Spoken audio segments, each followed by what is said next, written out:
$200,000, Jason announced, sliding the credit card statement across our kitchen island with a practiced nonchalance that made my stomach clench.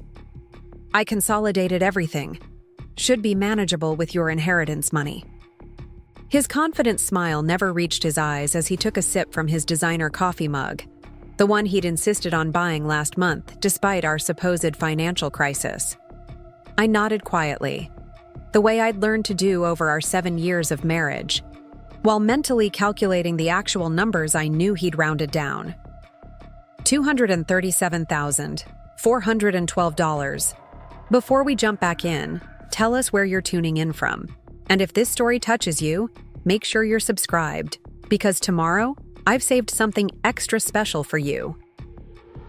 That was the real total of Jason's accumulated debt. As I watched him adjust his new watch, another necessary investment he'd justified, I thought about the separate bank accounts he knew nothing about, the investments he'd dismissed as cute little savings, and the property deeds filed under my maiden name. Of course, I said softly. Family helps family. What Jason didn't realize was that I'd already helped our family far more than he could imagine. And soon, very soon, he'd understand exactly what kind of financial partner he'd been underestimating. All these years. The morning light filtered through our apartment's blinds as I reviewed our supposedly joint finances on my laptop. Jason came up behind me, coffee in hand, and peered over my shoulder. Still obsessing over those budget spreadsheets? He chuckled, his tone carrying that familiar note of condescension. You know, at some point you have to actually live life, Becky. We can't save every penny forever. I closed the budget calculator, but not before he noticed the 40% savings allocation I'd created. Seriously? 40% to savings? We're not college students anymore, he said, shaking his head. This is why I handle the investment decisions. You're too conservative with money. I forced a small smile, the same one I'd perfected during countless similar conversations. Someone has to think about our future. The future is now, babe, Jason replied, adjusting his watch, a $6,000 timepiece he'd bought to celebrate a promotion 3 months ago. We make good money. There's no need to live like we're broke. As he kissed my cheek and headed for the door, I reopened my laptop, this time navigating to a password-protected folder hidden behind innocuous file names. Inside was the truth. Jason had never bothered to discover my complete financial portfolio, meticulously built over the past decade while he assumed I was simply putting away a little money. The numbers told a story very different from Jason's perception. $418,000 in diversified investments, $295,000 in high-yield savings accounts, significant cryptocurrency holdings, and most importantly, the deed to a fully renovated historic farmhouse on 10 acres of prime land just outside Lakeside. All purchased with careful planning, strategic investing, and the inheritance money that Jason thought was sitting in a basic savings account, waiting for the right opportunity, which, in his mind, was always just around the corner, usually in the form of another luxury purchase or risky investment scheme. My phone buzzed with a message from Olivia. Coffee at Cedar Street and 30? Have updates from the Investors Club meeting you missed. I texted back a quick confirmation. Olivia was one of the few people who knew the truth about my financial situation and about Jason's complete misunderstanding of it. We'd met at a women's financial independence seminar 3 years ago, and she'd introduced me to the Investors Club, a group of women who, like me, managed substantial assets often unknown to their partners. Before closing my laptop, I checked one more account, the joint account Jason and I shared. The one he regularly drained with impulsive purchases and can't-miss investment opportunities that somehow always missed. The account he'd recently emptied to buy into his friend Daniel's startup without consulting me. The account that, according to our agreement, I would be replenishing today with my inheritance money to cover his consolidated debt.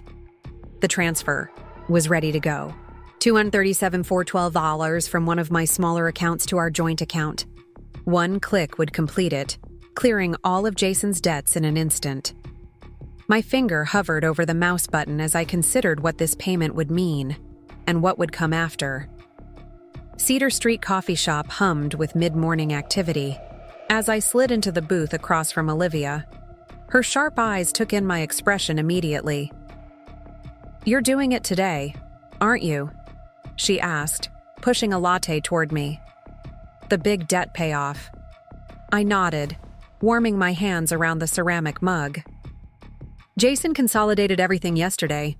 Credit cards, personal loans, the money he borrowed from his brother for that ridiculous timeshare. $237,412. Olivia let out a low whistle. "And he has no idea about—" she gestured. Vaguely, encompassing everything that remained unspoken between us. "None," I confirmed.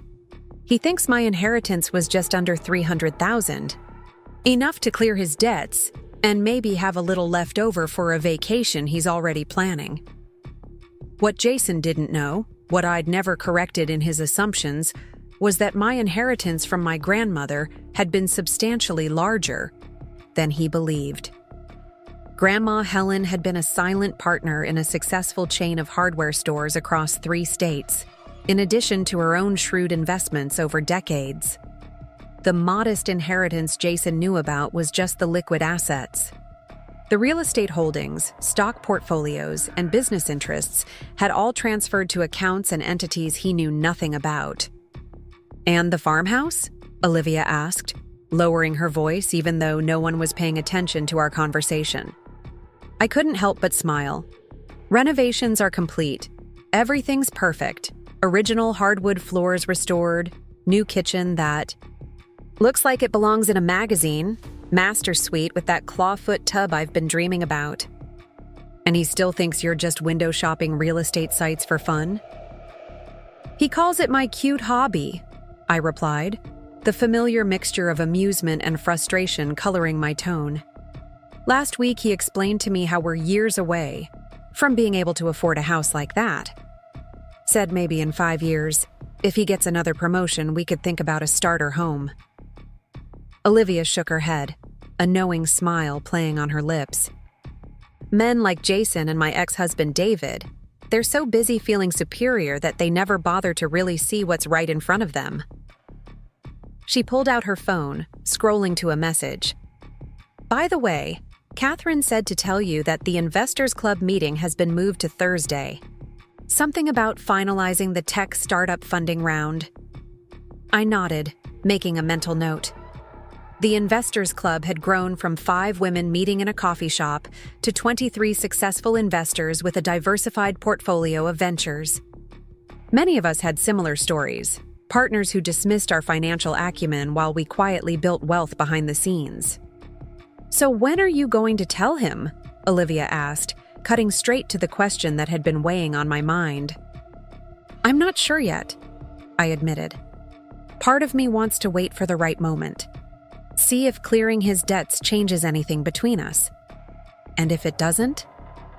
I took a deep breath, my mind drifting to the farmhouse waiting just outside of town. My farmhouse, bought and paid for, ready for a new beginning. Then I suppose it's time for Plan B. "You see, this is exactly why I need to handle our investments," Jason announced that evening, gesturing with his wine glass. We were sitting at our dining table, celebrating what he called a fresh financial start after I'd transferred the money to clear his debts. I raised an eyebrow. Because you're too cautious, Becky, too risk-averse." He set down his glass with the authority of someone delivering an important lecture. "That inheritance would have tripled by now if you'd let me invest it properly when you first received it." I bit back a smile, thinking of my actual returns over the past 5 years. Returns that had, in fact, more than quadrupled my initial inheritance through a careful mixture of real estate, index funds, targeted investments in women-led startups, and some strategic cryptocurrency positions. "Maybe," I said neutrally, "but at least it was there when we needed it." Jason waved dismissively. That's short-term thinking. You have to look at the bigger picture. Take Daniel's startup. Sure, I had to borrow to get in on the ground floor. But when they go public next year, we'll be set. The same Daniel whose last 2 business ventures had folded within 18 months. The same Daniel who still owed Jason money from a can't-miss investment opportunity 3 years ago. I'd researched his current startup extensively. The business model was flawed, the market overcrowded, and their patent applications had already been challenged by 2 established competitors. I hope you're right, I said, taking a sip of wine. Trust me, Jason replied with absolute confidence. This is what I do. Financial strategy is about vision and boldness. That's why I've been thinking, now that we're debt-free, we should look at leveraging our improved credit rating. Here it came. The next scheme, the next unnecessary expense. I've been talking with this investment advisor about a unique opportunity in commercial real estate. Preparing and narrating this story took us a lot of time, so if you are enjoying it, subscribe to our channel. It means a lot to us. Now back to the story. Minimum buy-in is $100,000, but with your credit score and our debt-to-income ratio looking so good now. As Jason continued outlining his latest foolproof investment plan, I nodded at appropriate intervals while my mind drifted to the meeting I'd had last week with Lisa, my actual financial advisor. We'd been discussing my portfolio rebalancing and the strategic acquisition of a small commercial property near the downtown district. A purchase I'd completed yesterday, paid in full. So, with the expected 16% annual return, we'd recoup our investment in just a few years, Jason finished, looking at me expectantly. It sounds interesting, I offered, but maybe we should wait a bit before taking on new debt. We just cleared everything. His expression shifted to one of benevolent patience. Becky, there's good debt and bad debt. This would be good debt, debt that makes you money. This is basic investing strategy. I'll think about it, I promised, knowing that thinking about it would be as far as this particular scheme would go. Jason smiled indulgently. You do that. Meanwhile, I'll run some more projections. Sometimes I forget that not everyone has my background in finance. His background in finance consisted of a business minor in college and 5 years as a mid-level marketing manager at Meridian Technologies, a job that had nothing to do with financial analysis. Meanwhile, I'd been quietly managing a 7-figure portfolio, renovating a historic property, and participating in angel investing rounds that had yielded returns his projections could only dream about. Before we get too far ahead of ourselves, I said carefully, we should talk about the timeline for your other debt repayments. Jason's expression clouded. What do you mean? Everything's cleared now. I meant the money you borrowed from your brother Mark for the timeshare, and the money you borrowed from me last year for the investment with Daniel. Oh, that. He waved dismissively. Mark doesn't need it back right away. And as for what you lent me, like I said, when Daniel's company goes public, we'll both be thanking me. I nodded slowly, filing away this response with all the others. Each interaction added another piece to the puzzle I was assembling, the picture that would determine what came next. The Investors Club met in the private room of a small, unassuming financial services office. To casual observers, it might have looked like nothing more than a book club or ladies' luncheon. In reality, it was one of the most successful angel investing groups in the region. Rebecca, we were just discussing the Evergreen Solutions acquisition, Catherine said as I took my seat. Catherine had founded the group 5 years ago after divorcing a husband who'd squandered much of their shared assets. Now she ran a venture capital firm that specialized in women-led businesses. Sorry I'm late, I said, setting down my portfolio binder. Had to wait for Jason to leave for his golf game. Understanding smiles circled the table. Many of the women here had similar stories.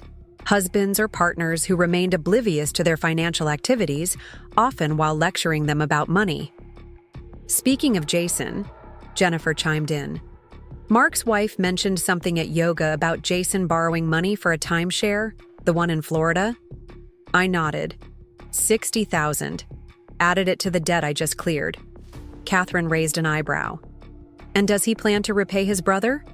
He says Mark doesn't need it right away, I replied, using air quotes. A knowing chuckle rippled through the room. These women understood the dynamics at play better than anyone. The assumptions, the dismissals, the casual appropriation of others' resources. So, Olivia interjected, bringing the conversation back to business, you were about to update us on the farmhouse? I opened my portfolio and shared the latest photos of the completed renovation. The historic farmhouse had been a strategic investment as much as a personal dream. Property values in that area had increased steadily for the past decade, and the additional land provided options for future development if desired. Gorgeous, Jennifer commented, examining the photos of the restored original woodwork.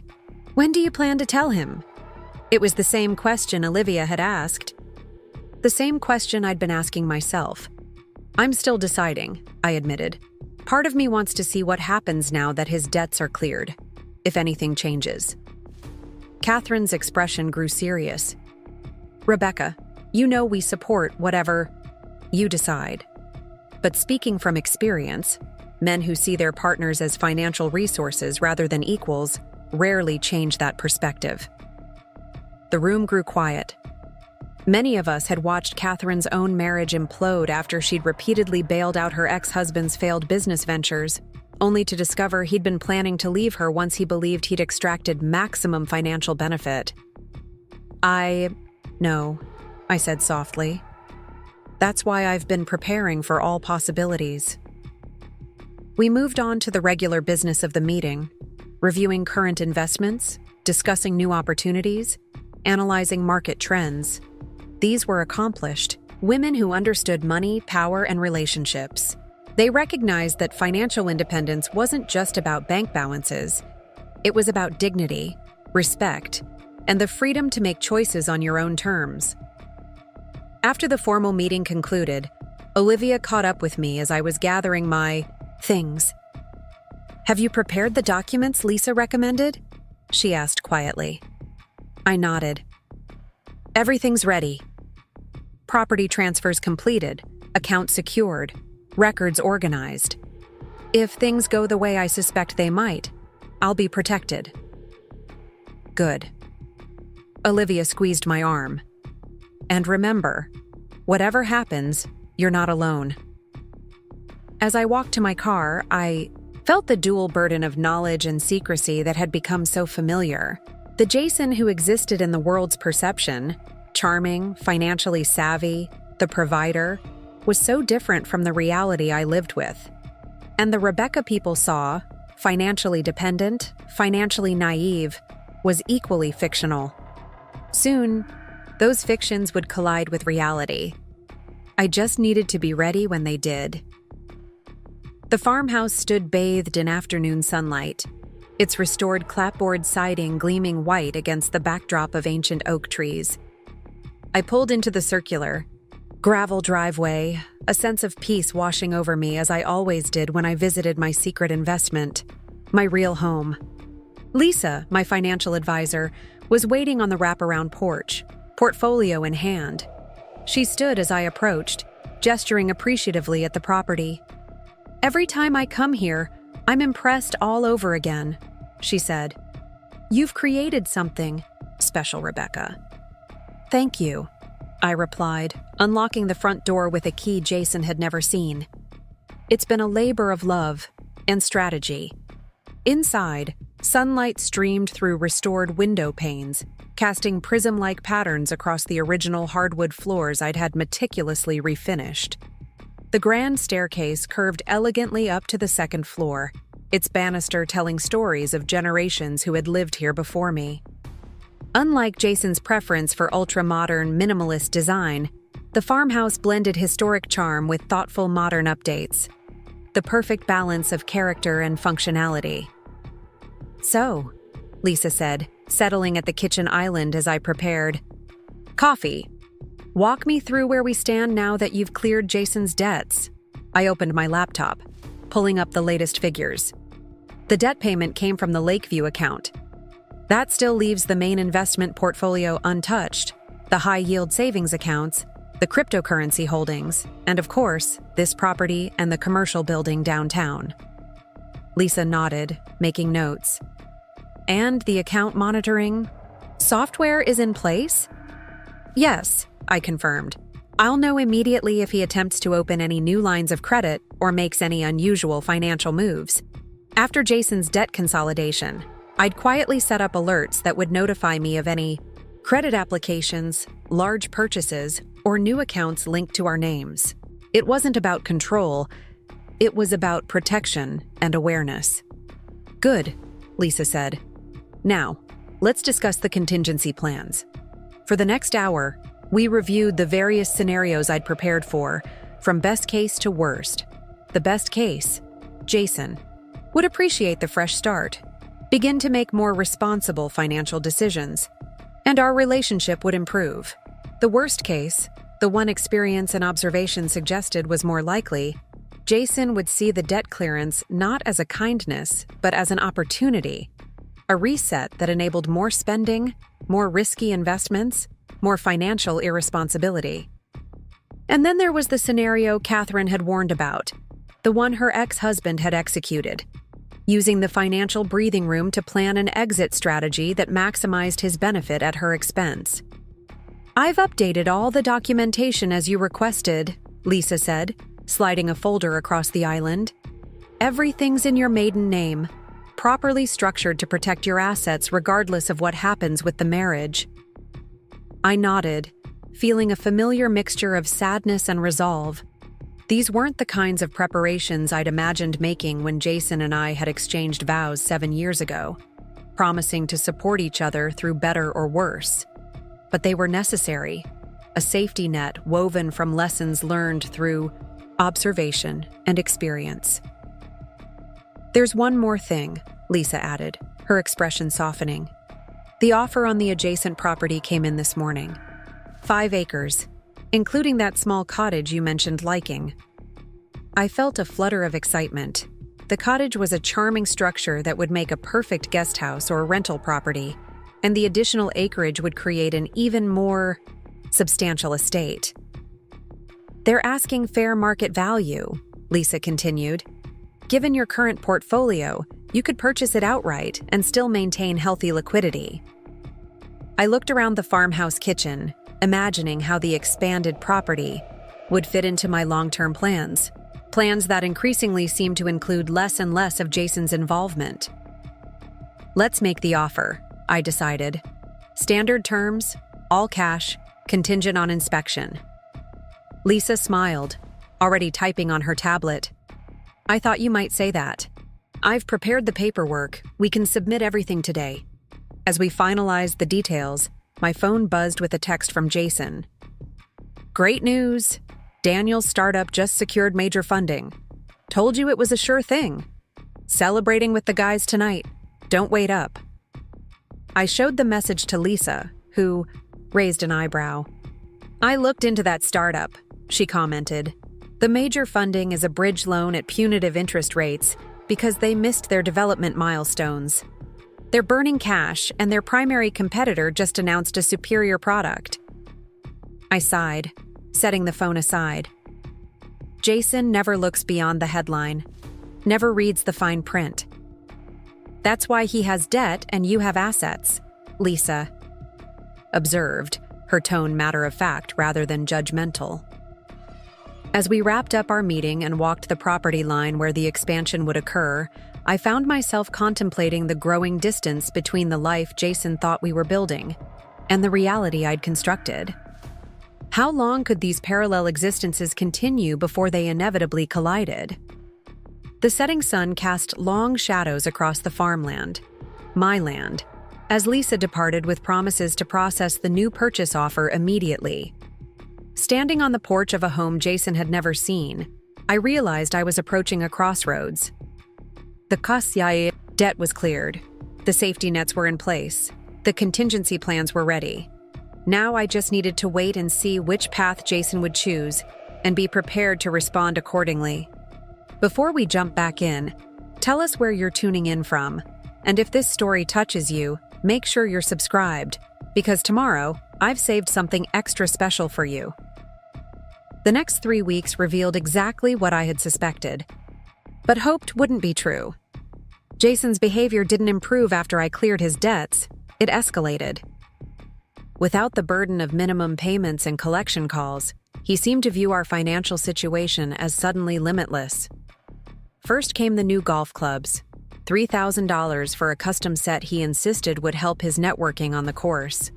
Then, weekend trip to Las Vegas with Daniel and some other friends, celebrating their startup success, that mysteriously cost over $5,000. Then came the leased luxury car to replace his perfectly functional sedan, because image matters in business. Each time, the expenses hit our joint account, the one I quietly replenished when necessary to avoid bounced payments. Each time, Jason justified the spending as an investment in our future, in his career, in opportunities that would supposedly benefit us both. Each time, I nodded and accepted his explanations while documenting everything in a spreadsheet labeled Post-Debt Financial Patterns. Meanwhile, I continued my meticulous preparations.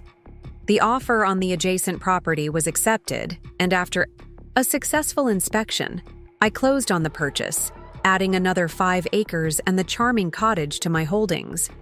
Lisa helped me update all my financial documentation, ensuring every asset was properly protected.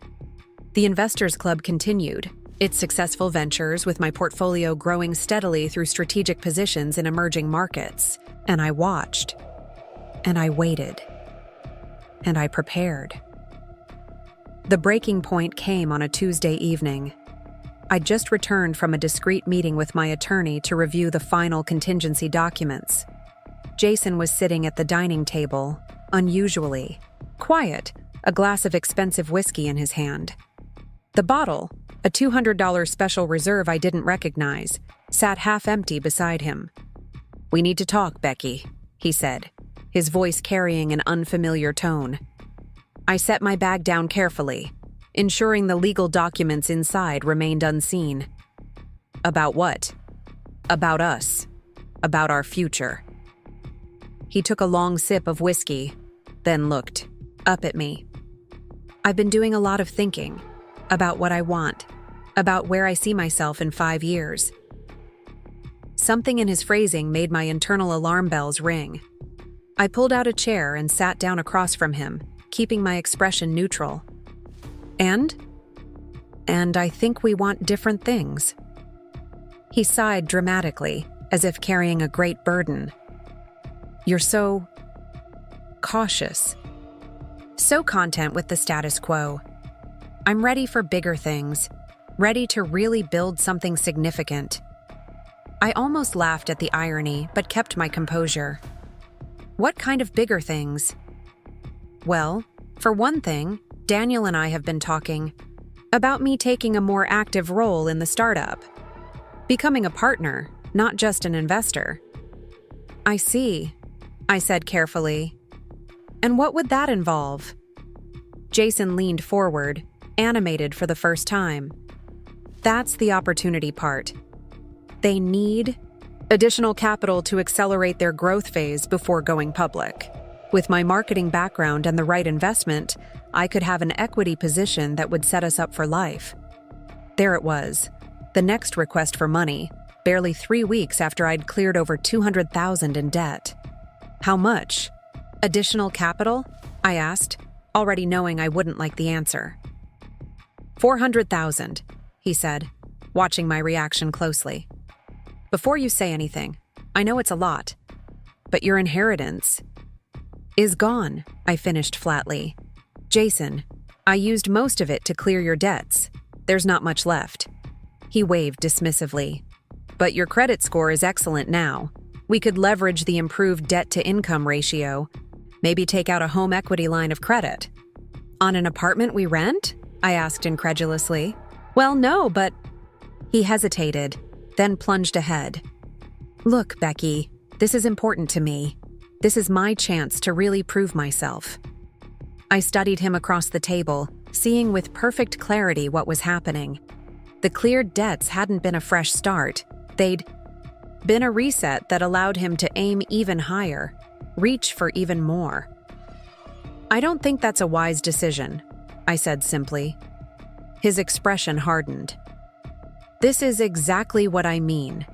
You're holding me back with your cautious attitude and limited vision. Some people are meant to take risks, to build empires. Others are meant to clip coupons and worry about retirement accounts. The condescension in his tone was nothing new, but the naked ambition, the clear separation of his goals from our shared future, was revelatory. I see, I said quietly. So what exactly are you saying, Jason? He drew a deep breath. I'm saying I think we should consider a trial separation. I need space to pursue my ambitions without constant financial arguments. And there it was, the scenario Catherine had warned about. Clear the debts, then engineer an exit that preserved access to perceived financial resources while abandoning the relationship. A separation, I repeated, as if testing the word. Just temporary, he assured me, reaching for my hand across the table. While I get this venture off the ground, then, when the money is flowing in, we can reassess. I withdrew my hand gently, processing what he was really saying. The separation wasn't about emotional distance. It was about creating a situation where he could pursue his financial schemes without accountability, while potentially still accessing what he perceived as my remaining resources. I think I need some time to think about this, I said, rising from the table. Jason nodded, clearly believing he'd planted the seed that would grow into his desired outcome. Take all the time you need. I just want us both to be happy. As I walked to our bedroom, a strange calm settled over me. The uncertainty was gone. The waiting was over. Jason had made his choice, revealed his true priorities. Now it was time for me to reveal mine. I closed the bedroom door and pulled out my phone, sending a series of pre-planned text messages. One to Olivia, one to Lisa, and one to my attorney. Each message contained the same 3 words: contingency plan activated. The days following. Jason's bombshell about separation unfolded with a strange, dreamlike quality. On the surface, we continued our normal routines. Jason left for work each morning, came home each evening, and we engaged in the polite small talk of roommates rather than the intimate conversations of spouses. But beneath this veneer of normalcy, currents of change were flowing rapidly. Jason seemed lighter, almost buoyant, as if unburdened by his revelation.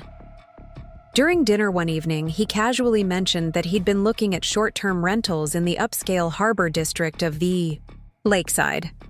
Just something temporary, he explained, cutting into his steak. A premium cut he'd insisted on buying despite our supposed financial constraints. Until things settle. I nodded, taking a sip of water to hide my expression. That area is expensive. Worth it for the right environment, he replied with that familiar superior smile. The right address opens doors, creates opportunities. You have to project success to achieve success. It was a phrase he'd repeated often throughout our marriage, usually to justify some unnecessary expense. The irony wasn't lost on me as I thought about the farmhouse, my farmhouse, with its understated elegance and genuine value. No amount of luxury rentals in fashionable neighborhoods could match the solid investment that property represented. Besides, Jason continued, completely misreading my silence as concern rather than calculation, it's just temporary. Once the startup reaches its valuation targets, I'll be in a position to buy, not rent. Maybe in Pine Lake Estates. Pine Lake Estates, the upscale neighborhood where houses started at 7 figures. The neighborhood where, unbeknownst to Jason, I'd already considered and rejected several properties as potential investments, finding better value elsewhere. That sounds nice, I offered neutrally. Jason studied me across the table, his expression softening into what he probably thought was compassionate understanding. "Look, Becky, I know this is hard for you. You're more traditional in your thinking. Stability is important to you. But sometimes, to move forward, you have to take a step apart." I managed not to laugh at his assessment of me as traditional. If only he knew about the blockchain investments I'd made 3 years ago that had quadrupled in value, or the tech startup incubator the Investors Club had recently funded. Instead, I simply nodded again. "I appreciate your concern," I said carefully. "But I'll be fine, Jason." He reached across the table to pat my hand in a gesture that managed to be both patronizing and dismissive. "That's the spirit. And don't worry about finances while we're separated. I know money management isn't your strong suit, so I can still help guide your decisions." The audacity almost took my breath away. Jason, who had accumulated over $200,000 in debt through poor decisions and impulsive spending, was offering to guide my financial choices. Jason, whose debt I had cleared using a fraction of my carefully managed assets, thought I needed his expertise. "That's thoughtful," I replied, keeping my voice even. "But I think I can manage." "If you're sure," he said doubtfully. "Maybe you could take a financial literacy course? The community college offers them at reasonable rates." I bit the inside of my cheek to keep from responding with the truth, that I could likely teach that course with my experience managing a 7-figure portfolio. "I'll look into it." Later that evening, as Jason scrolled through rental listings on his tablet, making occasional comments about investment potential and strategic locations, I retreated to our spare bedroom with my laptop.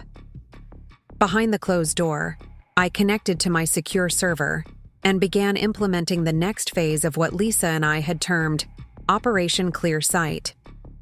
First, I reviewed the detailed financial monitoring reports. Since Jason's declaration about separation, he had applied for 2 new credit cards, checked rates on personal loans from 3 different lenders, and looked into refinancing options for a condo he claimed to be helping a friend evaluate. The pattern was clear. He was establishing new lines of credit separate from our joint accounts, preparing for his next financial chapter. Next, I transferred additional funds to the account that would handle the closing costs on the adjacent property purchase. The inspection had gone well, with only minor issues noted. And we were on track to close within 10 days. Soon, my farmhouse estate would be even more substantial, the additional acreage and cottage increasing both its value and its potential. Finally, I updated the secure document I'd been maintaining since Jason's first mention of separation. A detailed log of every conversation, financial move, and relevant interaction. Lisa had emphasized the importance of this record, not just for my own clarity, but for potential legal purposes if the separation turned into something more permanent. My phone buzzed with a text from Olivia. "Everything okay? Circle gathering?" "Tomorrow, if you need support." I replied with a brief update, confirming I'd attend the meeting. The Investors Club had shifted from purely financial discussions to include support for members navigating challenging personal situations, particularly those that intersected with financial considerations. Several women had already successfully managed divorces or separations while protecting their assets and independence. As I closed my laptop, I heard Jason's voice from the living room. He was on the phone, his tone animated and enthusiastic. "Daniel, it's perfect. Harbor views, 6th floor, corner unit with the city skyline. Yeah, exactly the right image for a future tech executive. Of course, it's a stretch financially, but you have to spend money to make money, right?" I shook my head slightly, recognizing the familiar pattern. Jason's vision always exceeded his practical resources, and historically, he'd expected me to bridge that gap. What he didn't realize was that the gap had just become an unbridgeable chasm of his own creation. The next morning, Jason left early for a strategic breakfast meeting with Daniel. Once he was gone, I made a call of my own, to Mark, Jason's brother. "Rebecca," Mark answered, his voice carrying a note of surprise. "Everything okay?" "Not exactly," I replied honestly. "Jason and I are considering a trial separation." A pause. "I'm sorry to hear that, though I can't say I'm entirely surprised." "Oh?" This was interesting. Jason had always portrayed their relationship as close, unified. Mark sighed. "Look, I love my brother, but he's been, let's say, creative with the truth lately. At the family dinner last month, he was talking about some major investment portfolio he's managing, properties he's considering buying. Mom was impressed, but you had doubts," I finished for him. "Given that he still hasn't repaid the $60,000 I lent him for that timeshare? Yeah, I had doubts." Mark's tone was resigned rather than bitter. "He's always been like this. Big dreams, big talk, but somehow the follow-through gets complicated." I absorbed this information, adding it to my growing understanding of Jason's parallel reality. The fiction he was creating not just for me, but for his family and colleagues as well. "I appreciate your candor," I said carefully. "And for what?" "It's worth. I cleared that debt along with his others 3 weeks ago. He should be sending you the repayment any day now." Mark's laugh held little humor. "I won't hold my breath, Rebecca, but thank you for telling me." "One more thing," I added, making a decision on the spot. "Would you be free for coffee sometime this week? There are some things you should probably know." "About Jason?" "About everything."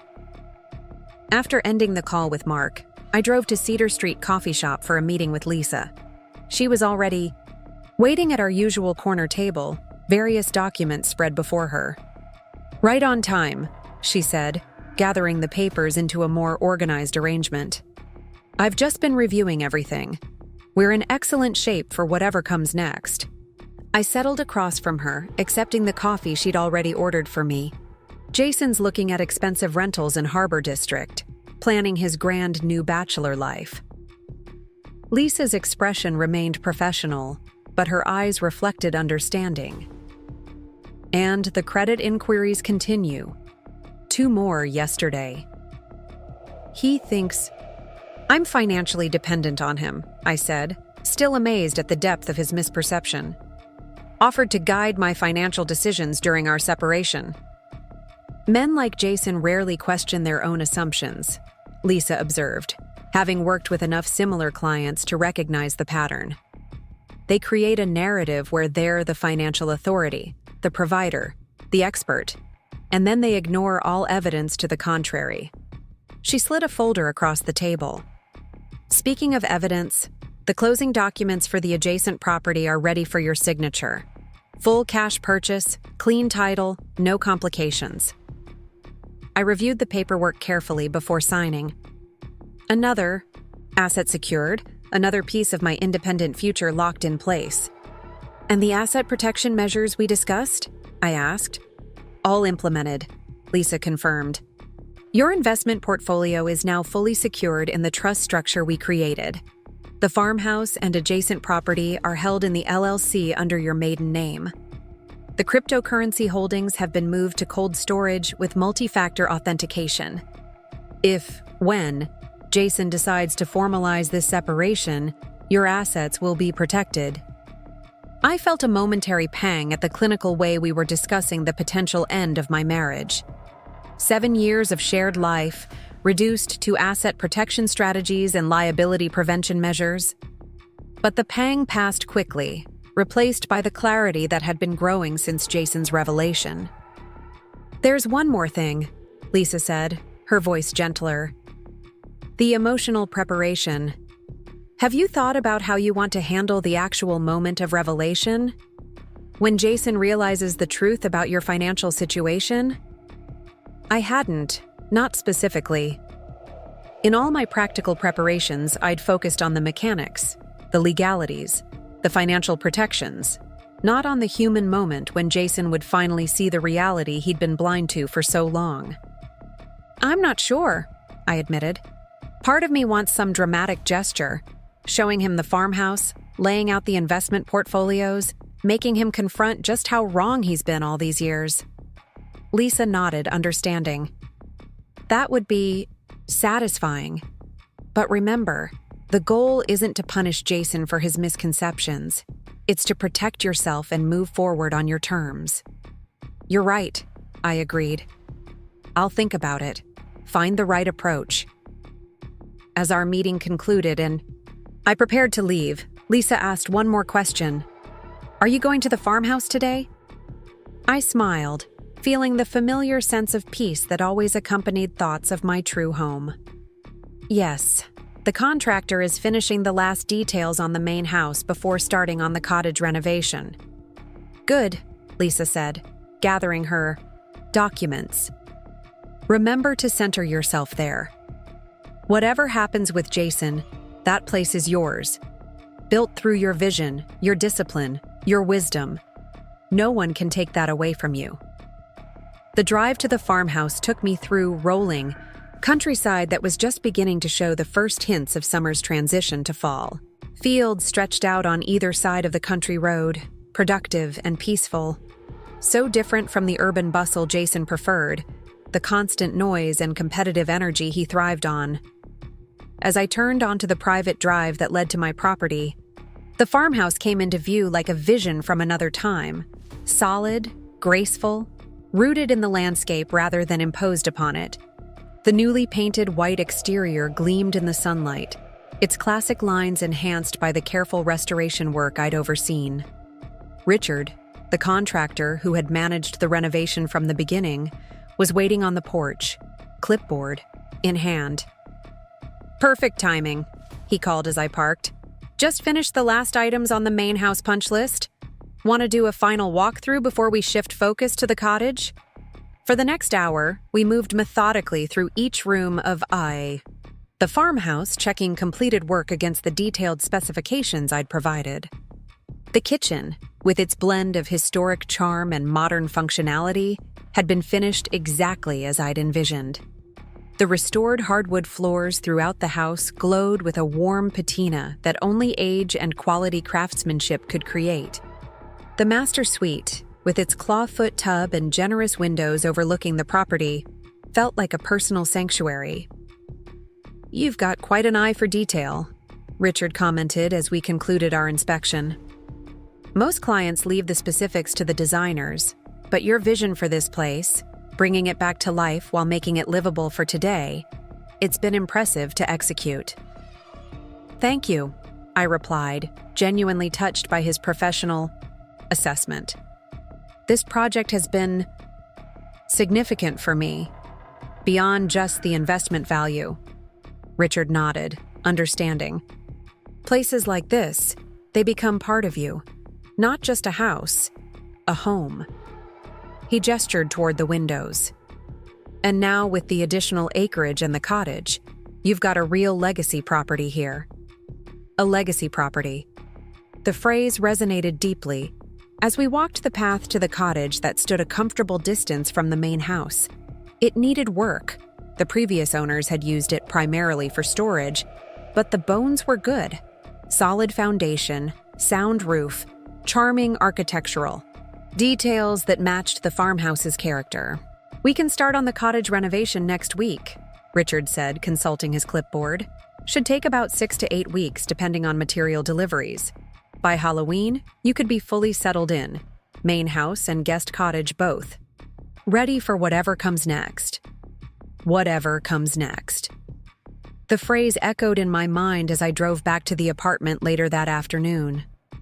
In my professional life as a senior project manager at Evergreen Solutions, I specialized in anticipating obstacles, creating contingency plans, mapping out possible futures. I'd brought that same methodical approach to my personal finances and investments, building wealth steadily while Jason chased get-rich-quick schemes that never materialized. But now I faced a personal future I hadn't originally mapped out, a separation that would likely lead to divorce, a dramatic shift in the life I'd expected to lead. Yet strangely, I felt more centered and clear-sighted than I had in years. The farmhouse wasn't just an investment or a secret project. It represented the authentic life I'd been building parallel to the fiction Jason and I had been living. When I arrived back at the apartment, Jason was waiting with unexpected news of his own. "I signed a lease," he announced triumphantly, barely waiting for me to set down my bag. "Harbor views, top floor, corner unit. Moving in this weekend." I blinked, processing the speed of this development. "This weekend? That's sudden." Jason shrugged, already turning back to his laptop where images of a sleek, modern apartment filled the screen. Why wait? The opportunity presented itself, and I seized it. That's what successful people do, Becky. They take decisive action. I moved closer to see the details of his new home. The apartment was exactly what I would have expected Jason to choose. All glass and chrome, minimalist to the point of sterility, with the obligatory city skyline view he believed projected. Success. "It's very you," I observed truthfully. "Right?" He grinned, scrolling through more photos. "The building has a concierge, fitness center, rooftop lounge. Perfect place to host potential investors, entertain clients. The right environment creates the right impression." I nodded, settling into a chair across from him. "And the cost?" Jason's expression flickered briefly before resuming its confident mask. "Investment in the future, Becky. You have to spend money to make money."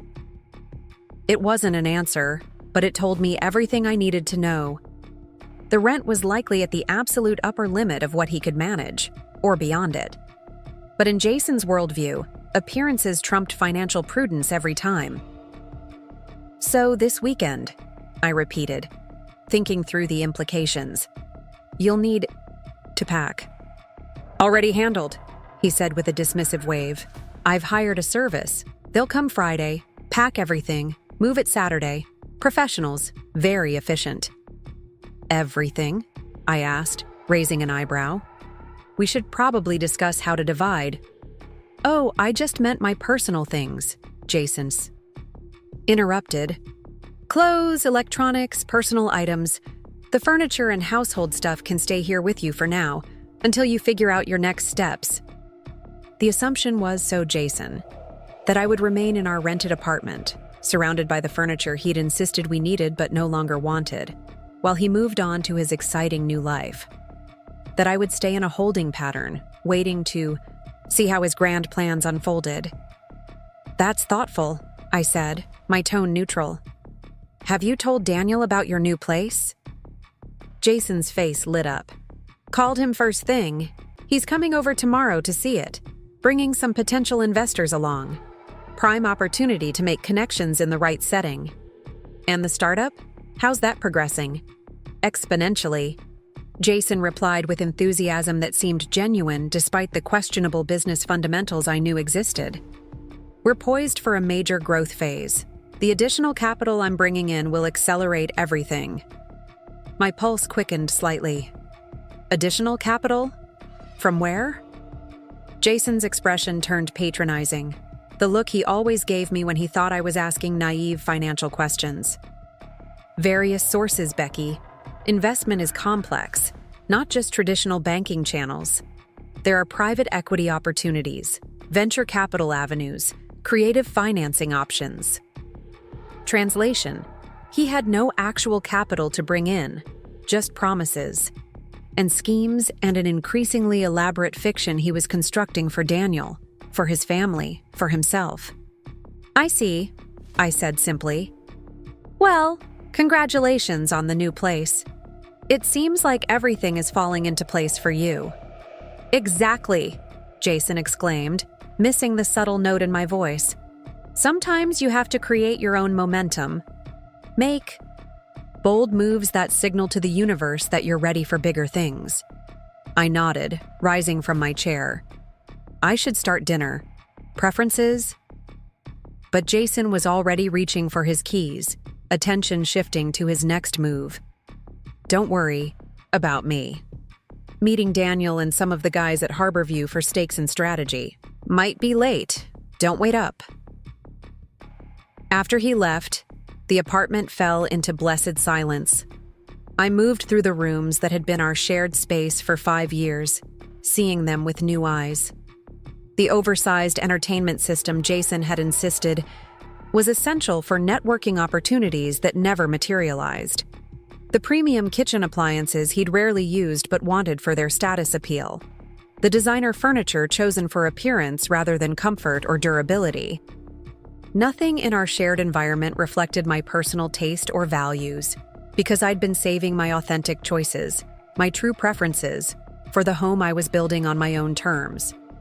The farmhouse represented not just financial independence, but personal authenticity, spaces designed around substance rather than appearance, quality rather than show. My phone buzzed with a text from Olivia. Heard through grapevine that Jason signed lease at Harborviews, moving fast. You okay? The interconnected nature of our social and professional circles meant news traveled quickly in Lakeside. I wasn't surprised Olivia had already heard about Jason's latest move. I'm fine, I texted back. Actually, it clarifies things. Meeting at Farmhouse tomorrow? Absolutely. 2 p.m. Bringing Lisa and Catherine. Time to activate final phase? I considered the question carefully. Was it time? Jason was moving out this weekend, establishing his separate life, building his elaborate fiction of financial success. The pretense of our marriage was ending. Shouldn't the financial pretense end as well? Yes, I replied finally. Final phase begins tomorrow. Setting down my phone, I pulled out the secure folder where I kept all my farmhouse documentation, property, deeds, renovation plans, financial records, everything that proved the reality I'd built while Jason constructed his fantasy. It was time to bring these parallel worlds into alignment, to reveal the truth I'd kept hidden for so long. Not for revenge or vindication, though those emotions certainly existed, but for liberation. Freedom from the exhausting charade of being less financially capable than I actually was. Freedom from the constant underestimation and condescension. Freedom to live authentically in the world I'd created through diligence, wisdom, and strategic patience. My phone rang. Mark, Jason's brother, returning my earlier call. Rebecca, sorry I missed you before. Coffee tomorrow morning? I'm curious about this everything I should know. Perfect, I replied. Cedar Street Coffee Shop, 10 a.m., and Mark. Maybe don't mention it to Jason. Trust me, Mark replied. With a dry laugh, Jason and I aren't exactly in regular communication right now. Something about an overdue loan repayment.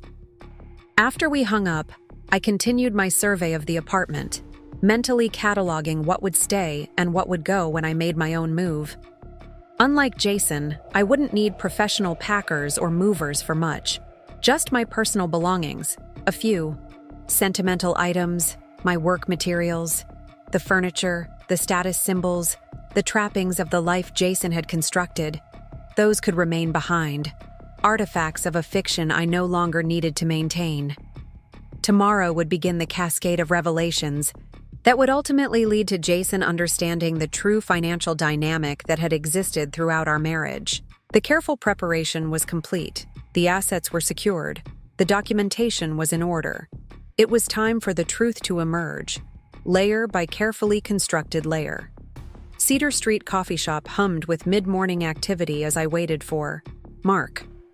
I'd chosen a quiet corner table that offered privacy without isolation, the same spot where the Investors Club had held its first informal meetings years ago, before growing into the substantial network it was today.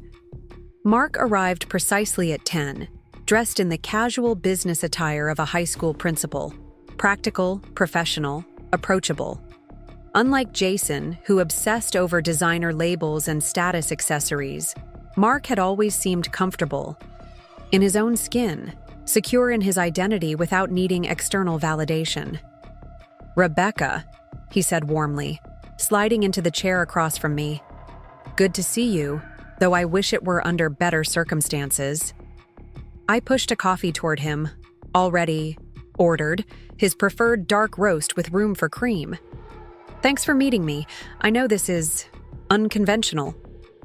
Mark doctored his coffee with the precision of someone who had established routines and appreciated order. Again, so different from his younger brother's chaotic approach to life. Honestly, I've been expecting something like this, he admitted, settling back in his chair. Jason's been on a financial tightrope for years. The stories keep getting bigger, the schemes more elaborate, but the fundamentals never change. I nodded, appreciating his directness. That's partly why I wanted to meet, to clarify some realities before things progress further with our separation. Mark's expression turned sympathetic. He's really going through with it, moving into that ridiculous Harbor Views apartment. This weekend, I confirmed. Hired professional packers and everything. Classic Jason. Mark sighed. Image over substance. Exactly. And that brings me to what you should know. I took a deep breath, preparing to share information I'd kept private for years. Mark, what I'm about to tell you might change how you see both Jason and me. But with the separation underway, I think it's important that at least one member of his family understands the full picture. For the next 30 minutes, I outlined the reality of our financial situation, Jason's pattern of debt accumulation and risky investments, my separate financial activities, the assets I'd built unknown. To him, I explained how I'd cleared his debts with a fraction of my resources, how he'd responded by immediately seeking new credit and planning his exit strategy.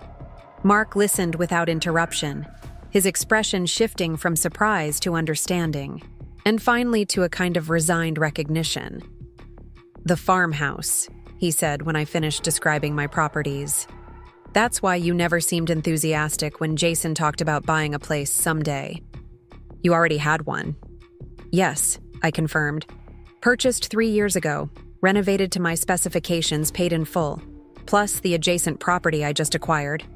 Mark shook his head slowly. All this time, he's been lecturing everyone about finance, positioning himself as some kind of investment guru, when actually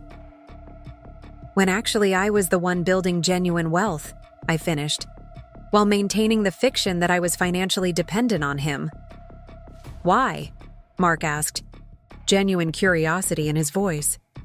Why maintain that pretense for so long? It was the question I'd been asking myself with increasing frequency lately. The answer had evolved over time, become more complex and multi-layered. Initially, it was a test, I explained, tracing the rim of my coffee cup. Early in our relationship, Jason made some comments about women and money, how they were too emotional, too risk-averse, too focused on security rather than growth. I wanted to see if his respect for me depended on perceiving himself as the financial authority. And it did, Mark surmised. Dramatically, I confirmed. The few times I questioned his decisions or suggested alternatives, he became dismissive, condescending. He needed to be the expert, the provider, the financial decision-maker. So you let him believe he was. While quietly building my own security, I agreed. As time passed, the gap between perception and reality grew wider. The pretense became more elaborate, and dismantling it seemed increasingly complicated. Mark considered this, his educator's mind processing the human dynamics at play. And now? Why reveal everything now? Because Jason has made his choice, I said simply. His priority is appearance over substance, image over reality. He's choosing separation, believing it frees him to pursue his ambitions without my limited vision holding him back. I leaned forward slightly. But he's still operating under fundamental misconceptions about our financial reality. Before this separation becomes legal or formal, those misconceptions need to be corrected. Mark nodded slowly. For your protection. And for clarity, I added. I'm tired of living in a fiction, Mark. Tired of being underestimated and condescended. 2. Tired of watching Jason make the same financial mistakes repeatedly while ignoring the approach that actually builds wealth. I understand, Mark said quietly, and I appreciate you telling me. It explains a lot of things that haven't made sense about Jason's stories lately, like his claims about managing some major investment portfolio. Mark laughed softly. Among others. At the last family dinner, he was explaining to our father, who's been a certified financial planner for 40 years, how traditional investing is obsolete. Dad was too polite to challenge him, but the look on his face. We shared a moment of rueful understanding before Mark asked the question I'd been anticipating. So what happens next? How do you plan to handle the revelation? With Jason? I outlined the approach Lisa, Catherine, and I had developed, a graduated disclosure that would unfold over the coming weeks as Jason established himself in his new apartment and pursued his separation strategy. Not all at once, I explained. That would be overwhelming and potentially counterproductive. Instead, a series of revelations that allow reality to replace fiction step by step. Mark nodded thoughtfully. Wise approach. Jason doesn't handle contradictions to his self-image very gracefully. I've noticed, I said dryly. For what it's worth, Mark added, his expression serious. I think you've handled this whole situation with remarkable patience and foresight. Many people would have exposed the truth years ago, out of frustration or vindictiveness. It wasn't always easy, I admitted, especially when Jason was at his most condescending about financial matters. I understood far better than he did. I can imagine. Mark checked his watch reluctantly. I should get back to school. Budget committee meeting in 30 minutes. But Rebecca, thank you for trusting me with this. If there's anything I can do to help with what comes next. Actually, I said, making a decision on the spot, there is one thing. Not now, but perhaps in a few weeks. Something at the farmhouse I might need your assistance with. Consider it done, Mark said without hesitation. Just say when.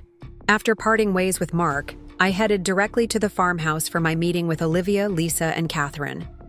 The final phase of what we'd come to call Operation Clear Sight required careful coordination, and having these 3 advisors together would ensure nothing was overlooked. The farmhouse seemed to welcome me as I drove up the long driveway, its solid presence offering reassurance that whatever turbulence lay ahead, I had created a foundation of genuine security. The contractor's trucks were gone for the day, leaving the property peaceful and private, perfect for our sensitive discussion. Olivia arrived first, her practical SUV kicking up a small cloud of dust as she parked beside my car.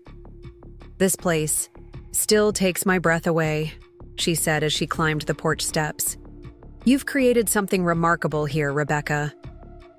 Thanks, I replied, unlocking the front door. It represents a lot more than just property value to me. Freedom, Olivia said simply. It represents freedom. Lisa and Catherine arrived together a few minutes later, having carpooled from their respective offices in the city. Both were seasoned professionals in their fields. Lisa as a financial advisor specializing in women's wealth management. Catherine as both an investor and a family law attorney with particular expertise in complex asset division. Beautiful day for planning a revelation, Catherine commented with the dry humor that had helped many women through difficult transitions. She set her briefcase on the farmhouse kitchen island. Shall we begin? For the next 2 hours, the 4 of us reviewed every detail of the plan we'd developed. Each phase was mapped out with contingencies for various responses Jason might have. Financial documentation was organized chronologically, with clear annotations explaining the growth of my separate assets over time. Legal protections were confirmed and reinforced where necessary. The critical factor, Catherine emphasized, tapping a stack of documents, is establishing that these assets were acquired properly, with clear documentation, using funds that were legitimately yours alone. The inheritance, your separate earnings, the investment returns. Everything needs to be traceable and transparent. All in order, Lisa confirmed. Rebecca has maintained immaculate financial hygiene throughout this process. The separation of assets is clear and defensible. And the timeline? Olivia asked, referring to the schedule we'd developed for the progressive revelations. I reviewed the key dates we'd established. Phase 1 begins this weekend after Jason moves to Harbor Views. I'll inform him that I won't be staying in the apartment, but have made other arrangements. No specifics yet, just enough to introduce E. The first element of uncertainty into his assumptions. Phase 2, next Wednesday, the joint account closure. I'll formally separate our remaining banking connections, transferring my portion to my existing separate accounts.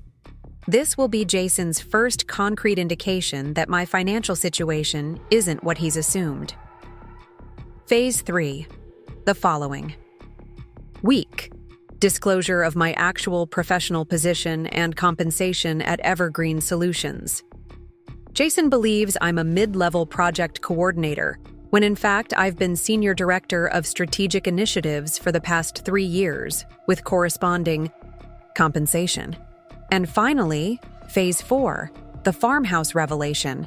Timing to be determined based on how the earlier phases unfold, but likely within 3 to 4 weeks.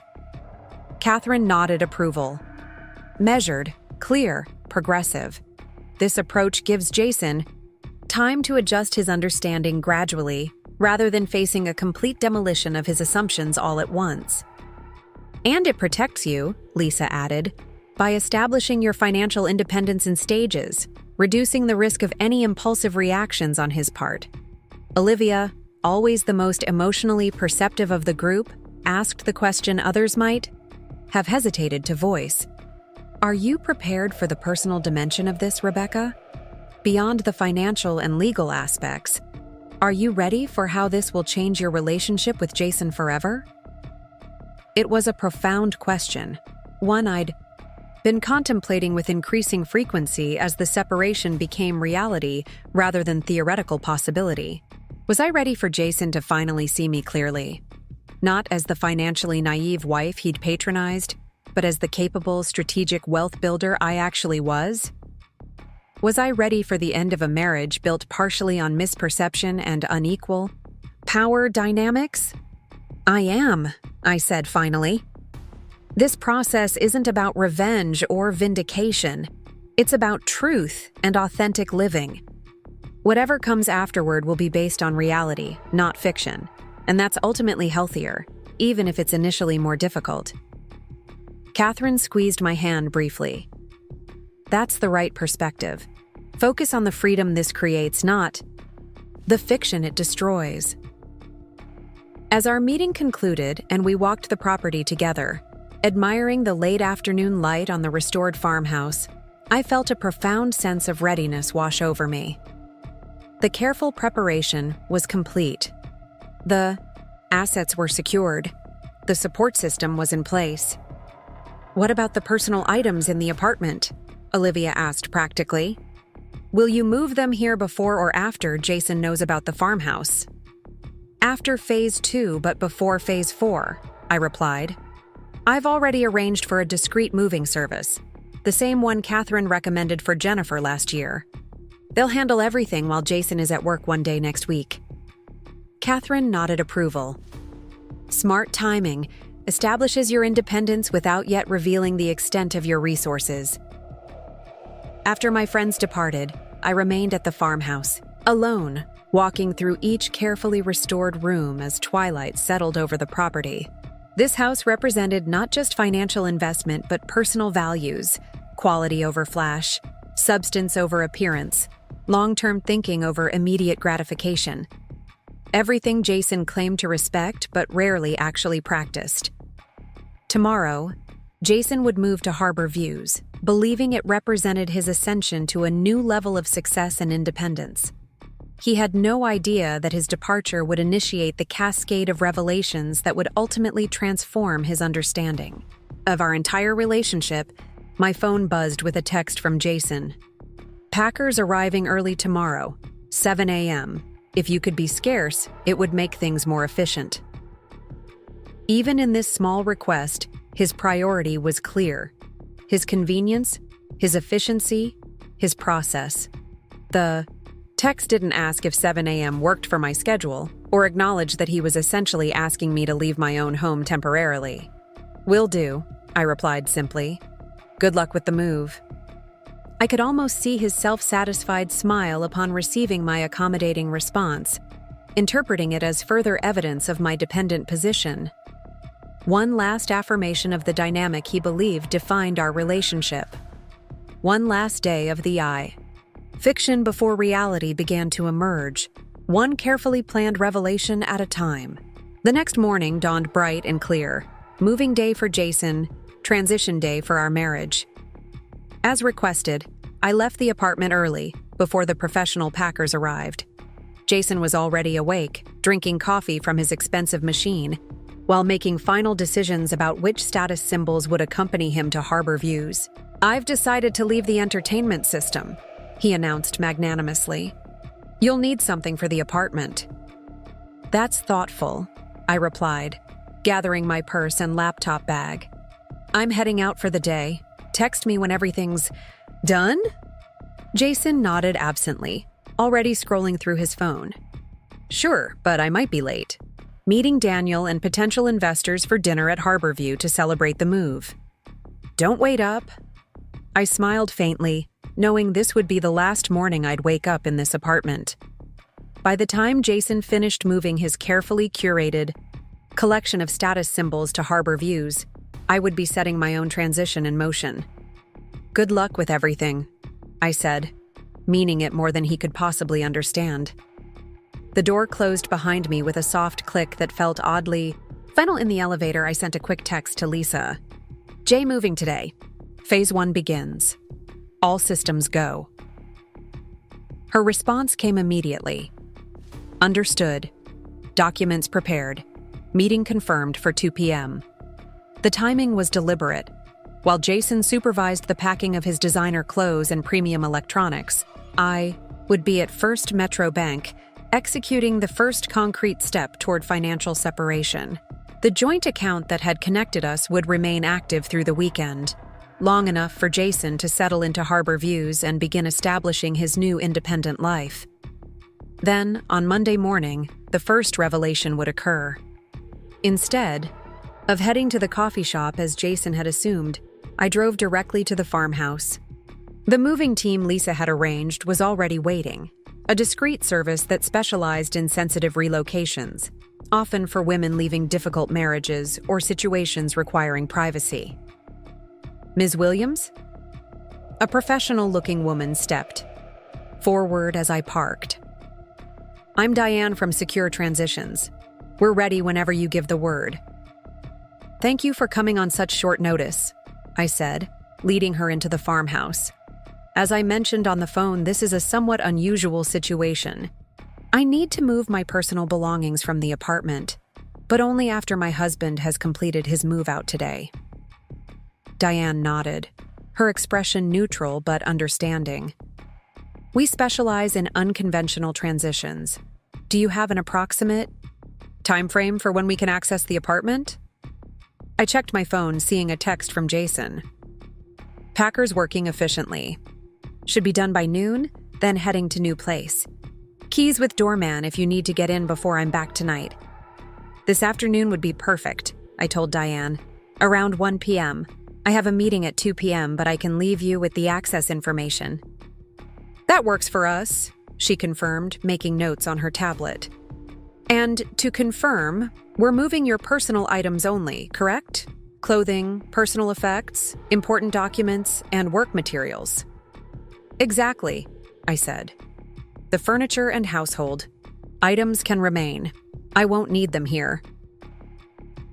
While Diane and her team prepared, I spent a quiet hour in the farmhouse master suite, finalizing the list of items I wanted moved. Unlike Jason, who had accumulated possessions as status markers, I'd always been more selective. My most treasured belongings were relatively few. Family photographs, books I'd collected over the years, a small collection of art pieces purchased during travels, my personal and professional wardrobe. Everything else in the apartment had been acquired as part of the fiction we'd been living. The aspirational urban professional couple with matching designer furniture and coordinated decor. At 12:30 p.m., I received another text from Jason with a photo of moving boxes being loaded into a sleek elevator. Almost settled at Harbor Views. This place is everything. Having celebratory champagne with Daniel later. Properly, Sal leveled up. The hashtag made me smile despite myself. Jason's social media presence had always been carefully curated to project success and upward mobility, regardless of the financial reality behind the images.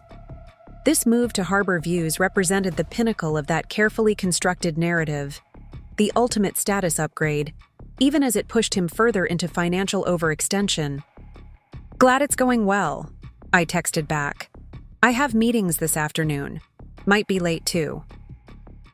With Jason safely occupied at his new apartment, I led Diane and her team to the apartment building. The doorman, who had always been friendly to me, buzzed us up without question. Inside, the space felt oddly hollow, with Jason's carefully selected status items already gone. What remained was the shell of our shared fiction, expensive furniture that had impressed visitors but never quite felt like home. Artwork chosen to project sophistication rather than personal connection. Kitchen gadgets purchased for appearance rather than actual use. "I'll leave you to handle everything," I told Diane, handing her a detailed inventory list. "My meeting is at First Metro Bank downtown. I should be finished by 4 p.m. if you need to reach me." "We'll take care of everything," Diane assured me, her team already beginning their efficient process of packing my personal belongings. "Based on your inventory, we should be completed and everything delivered to the farmhouse by early evening." As I drove to the bank, I felt an unexpected lightness. The apartment had never truly been mine. It had been a stage for Jason's performance of success, with me cast in a supporting role. Leaving it behind felt less like abandonment and more like shedding an uncomfortable costume. First, Metro Bank's private client area offered discreet meeting rooms with frosted glass doors and comfortable seating.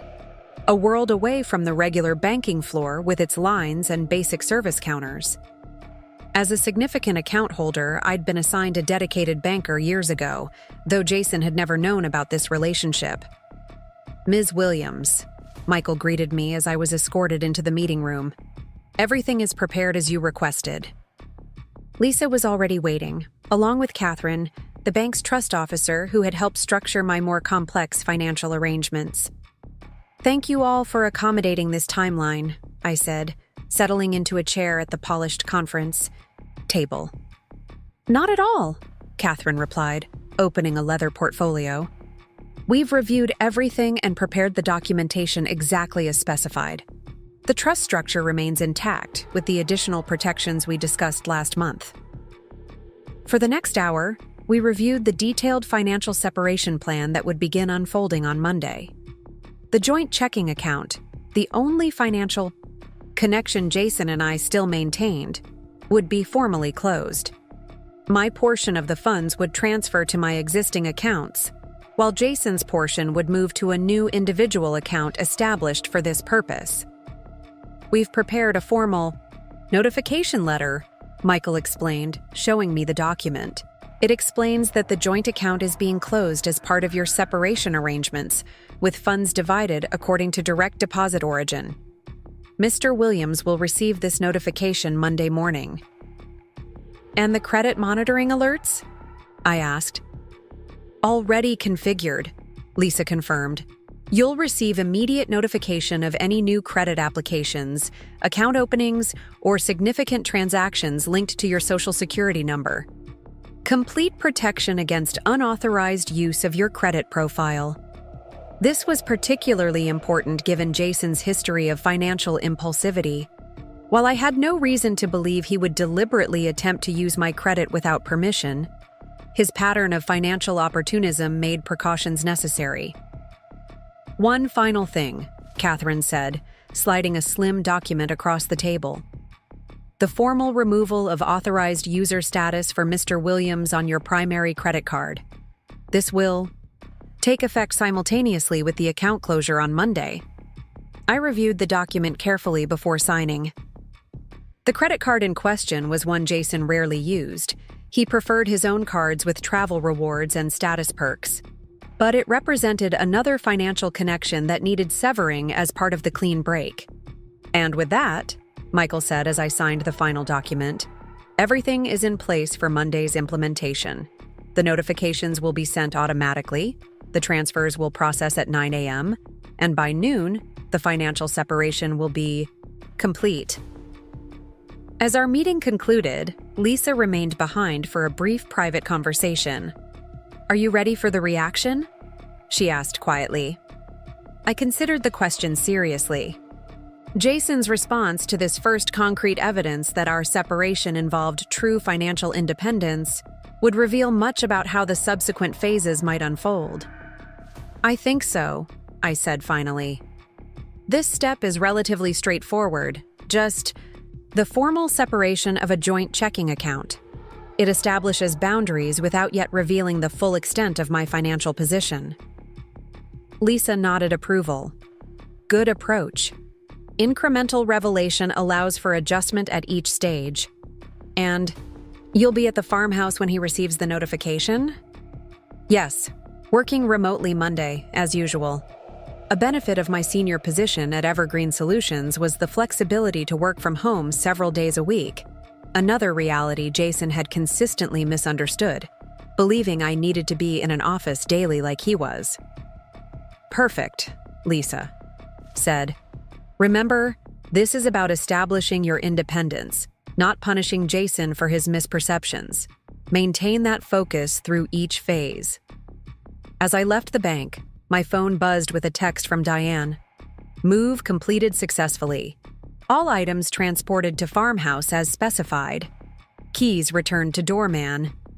Another piece falling perfectly into place. By the time I returned to the farmhouse, my personal belongings had been arranged exactly as requested. Clothing in the master suite closets, books on the library shelves, personal mementos tastefully displayed throughout the house. The transition was complete. I now lived fully in my authentic space, surrounded by things that genuinely reflected my values and preferences. The farmhouse felt more like home than ever as I settled in that evening, enjoying the quiet and the knowledge that no one would interrupt with demands, expectations, or condescending financial lectures. My phone remained silent. Jason was presumably celebrating his level up with Daniel and their associates, too absorbed in his narrative of success to notice or question my absence from the apartment. Tomorrow, Saturday, would be my day of preparation, setting up my workspace in the farmhouse library, organizing the documents for the upcoming revelations, centering myself for what promised to be a significant week ahead. Sunday would likely bring some contact from Jason, perhaps checking in, or more likely sharing more evidence of his successful transition to bachelor life. And Monday would bring the first crack in the fiction he'd constructed, the first indication that our separation wouldn't unfold according to his assumptions and expectations. As I stood on the farmhouse porch that evening, watching the sunset paint the fields in gold and amber, I felt not anxiety but certainty. The path forward was clear, the timing was right, and the truth, carefully managed and strategically revealed, would ultimately create a healthier reality for both of us, even if Jason might initially struggle to accept it. Saturday passed peacefully.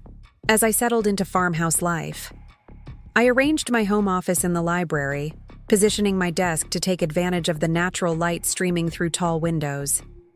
The space felt right, productive without being sterile, comfortable without being distracting. So different from the cramped office nook I'd used in the apartment, which Jason had repeatedly suggested was adequate for your level of work. Around midday, my phone buzzed with a text from Jason, the first contact since he'd moved to Harbor Views. "Apartment feels empty without you. Having the guys over tonight to break in the new place. You good?" The message was typically Jason, superficially considerate while actually focused on his own activities. No questions about where I was staying or how I was managing. Just a brief acknowledgement of my absence before moving on to his social plans. "I'm fine," I replied simply. "Enjoy your housewarming." He didn't ask where I was, and I didn't volunteer the information. This pattern of selective attention had characterized our relationship for years. Jason focused on the details that fit his narrative while overlooking evidence that might contradict his assumptions. Later that afternoon, Olivia stopped by with a housewarming gift of her own, a beautiful handcrafted ceramic vase filled with fresh flowers from her garden. "For your first official weekend as the farmhouse lady," she said, placing it on the kitchen island. "How does it feel?" "Surprisingly natural," I admitted, arranging the flowers. "Like I've finally stopped holding my breath." Olivia nodded, understanding. "That's how I felt after my divorce was finalized. Not happiness exactly, more like authenticity. No more pretending, no more accommodating someone else's fiction." We settled on the porch with glasses of iced tea, enjoying the perfect late summer weather and the peacefulness of the rural setting. "Has Jason noticed you're not at the apartment?" Olivia asked. I showed her his text. Notice might be too strong a word. He's acknowledged my absence, but he hasn't asked where I am or expressed any real curiosity. "Classic," Olivia commented, shaking her head slightly. "Too caught up in his own narrative to question yours. How are you feeling about Monday?" "Ready," I said without hesitation. "The bank notifications are set. My portion of the joint funds will transfer to my existing accounts, and Jason will receive formal notification that the account is closed." "And you think that will be his first real indication that this separation isn't proceeding according to his assumptions?" "Almost. Certainly," I confirmed. "Jason has always treated our joint account as an extension of his financial identity. The formal division and closure will signal that something fundamental has changed." Olivia sipped her tea thoughtfully. "Remember how Rebecca from the Investors Club handled her revelation? Her husband was so convinced she needed his financial guidance that he scheduled a helpful budgeting session for the day after she'd closed on that commercial property downtown." I laughed, remembering the story. "And she let him complete the entire patronizing presentation before casually mentioning that she'd just purchased a $6 million office building." "Men like that," Olivia said, her tone more observational, then bitter. "They create these elaborate fictions where they're the financial authority, the provider, the expert, and they interpret everything, absolutely everything, to support that fiction. Until reality becomes impossible to ignore," I added. "Exactly. Which is why your graduated approach is so smart. Too much reality at once would be overwhelming. Jason needs time to adjust his self-image at each stage." As the sun began to set, casting long shadows across the farmhouse lawn, Olivia helped me put the finishing touches on my home office. The space perfectly balanced professional functionality with personal comfort, ergonomic chair and proper desk, but also comfortable reading nook and carefully chosen artwork. "Will you tell him about this place after the account closure, or—" "Wait?" Olivia asked as we stood back to admire the completed space. "Wait," I decided. "The account closure establishes financial separation. Then comes the professional revelation, letting him know my actual position and compensation at Evergreen. Only after those pieces are in place will I introduce the farmhouse." "Sound strategy," Olivia approved. "Each revelation builds on the previous one, creating a foundation for the ultimate understanding." After Olivia left, I spent a quiet evening enjoying the farmhouse's peace. No blaring television with Jason's sports programming, no constant commentary about his work colleagues or investment theories, no whirring of the espresso machine he insisted on using at all hours. Just the subtle creaks and sighs of a well-built historic home, the distant sounds of nature, and the knowledge that I was exactly where I belonged. Sunday morning, I woke naturally with the sunrise, feeling rested and centered in a way I hadn't experienced in years. My phone showed no new messages from Jason. He was presumably sleeping off his housewarming celebration or already engaged in new networking activities at his prestigious address. I spent the morning walking the property boundaries, familiarizing myself with every acre of my land. The adjacent cottage, soon to be renovated, held particular promise, perhaps as a guest house or maybe as a potential rental property. The autumn colors were just beginning to emerge in the surrounding woods, hints of gold and russet appearing among the green. Around noon, my phone finally buzzed with a message from Jason. Brunch with Daniel and investors going well. Harbor View's concierge service is incredible. How's the apartment? The question revealed so much about his assumptions that I remained in our rented space, that I was simply continuing our previous life minus his presence, that my reality remained defined by the parameters he'd established.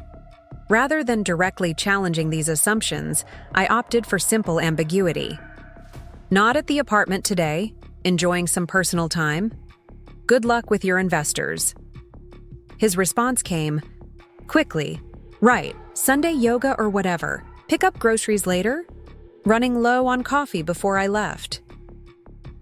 Again, the assumption that I was maintaining our previous patterns, continuing to stalk the apartment he no longer occupied, but apparently still considered home base. Instead of correcting him directly, I simply replied, I'll take care of my needs. You focus on settling in at Harbor Views.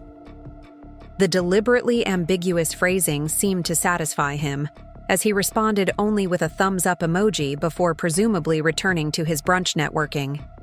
The remainder of Sunday passed peacefully as I prepared for the week ahead, both professionally, organizing my work projects for Evergreen Solutions, and personally, reviewing the documentation for the continuing phases of Operation Clear Sight. Tomorrow would bring the first concrete step in establishing the new reality, the first indication to Jason that our separation involved more than just physical distance. I received one final text from Jason that evening. Amazing first weekend at Harbor Views. You should see this sunset view. Heading to Harbor View restaurant with potential investors. Might crash at Daniel's after. Don't wait up. No questions about my day or plans. No curiosity about my personal time or absence from the apartment. Just updates about his activities and assumptions about mine. The pattern was so familiar it was almost comforting in its predictability. Monday morning arrived with perfect clarity, both in the crisp autumn air and in my sense of purpose. I settled into my farmhouse office early, logging into the Evergreen Solutions secure server to begin my workday. At precisely 9 a.m., my phone buzzed with an automatic notification from First Metro Bank. Scheduled account closure and fund transfer completed successfully. It was done. The financial separation had begun. Now it was simply a matter of waiting for Jason to discover this first revelation. The wait wasn't long. At 9:47 a.m., my phone rang, Jason's name appearing on the screen. I took a deep breath, centered myself, and answered with deliberate calm. Good morning, Jason. What the hell is this bank notification? His voice carried equal parts confusion and indignation. Something about our joint account being closed? There must be some mistake. No mistake, I replied evenly. As part of our separation, I've divided our joint finances. Your portion of the account has been transferred to a new individual account in your name. The details are in the notification. A moment of stunned silence then. You can't just do that without discussing it with me first. I believe I just did, I pointed out, keeping my tone neutral rather than confrontational. The separation of finances is a natural step in our overall separation. Each of us should have individual financial autonomy moving forward. But he seemed to struggle finding the right argument. What about bills? Shared expenses? The apartment rent? The rent is paid through the end of the month, I explained patiently. As for other expenses, we're no longer sharing a household, so there are no shared expenses to manage. What about the apartment utilities? Cable? Maintenance fees? Now we reached the next layer of revelation. Those would be your responsibility if you choose to maintain the apartment. But given that you've moved to Harbor Views, I assumed you'd be terminating the lease. Well, yes, eventually, he said, a note of uncertainty entering his voice for the first time. But I thought you'd be staying there while you figure things out. There it was, the assumption that I would remain in a holding pattern, maintaining our previous shared space while he moved forward with his new life. The fiction that I was somehow dependent on the infrastructure he'd established. I've already figured things out, Jason, I said calmly. I've made my own arrangements, just as you've made yours. Arrangements? What arrangements? Where are you staying? I've moved to a new place, I said simply, offering no further details. This wasn't the moment for the farmhouse revelation. That would come later, after he'd had time to adjust to this initial shift in understanding. Moved? The genuine surprise in his voice confirmed how completely he'd failed to consider my independent actions. When? Where? How did you find a place so quickly? That's not relevant to our current discussion about the bank account. I redirected, maintaining focus on the financial separation that was this phase's primary purpose. What matters is that we now have independent financial arrangements appropriate to our separated status. Jason's voice took on the patronizing tone I'd heard so often during our marriage. Becky, I understand you're trying to assert some independence. Here, and that's admirable. But making financial decisions this significant without consulting me first isn't wise. You know I've always handled our major financial planning. I allowed myself a small smile at the irony. And now you'll handle your financial planning, while I handle mine. The division is quite straightforward, Jason. The funds derived from your direct deposits went to your new account. The funds derived from my direct deposits stayed with me. But what about... He stopped abruptly, and I could almost see him mentally reviewing the implications. Wait, how are you affording a new place? The inheritance money is gone. You used it to clear my debts, and your salary at Evergreen isn't. Another assumption about to crumble, but not quite yet. That revelation would come in the next phase. My financial arrangements are no longer your concern, I said gently but firmly. Just as yours are no longer mine. That's what separation means, Jason. A long silence followed, during which I could almost hear him trying to reconstruct his narrative to accommodate this unexpected development. Finally, he spoke again, his tone a mixture of confusion and forced confidence. Fine. If that's how you want to handle things, that's your choice. But when you realize managing everything independently is more challenging than you expected, I'm willing to provide guidance. Financial independence can be complicated for someone without much experience. The condescension was so familiar it almost made me laugh. Even now, faced with clear evidence of my independent action, Jason defaulted to the assumption that I would struggle without his expertise. I appreciate the offer, I said neutrally, neither accepting nor explicitly rejecting his patronizing assistance. Is there anything else we need to discuss about the account closure? I guess not, he said, still sounding off balance.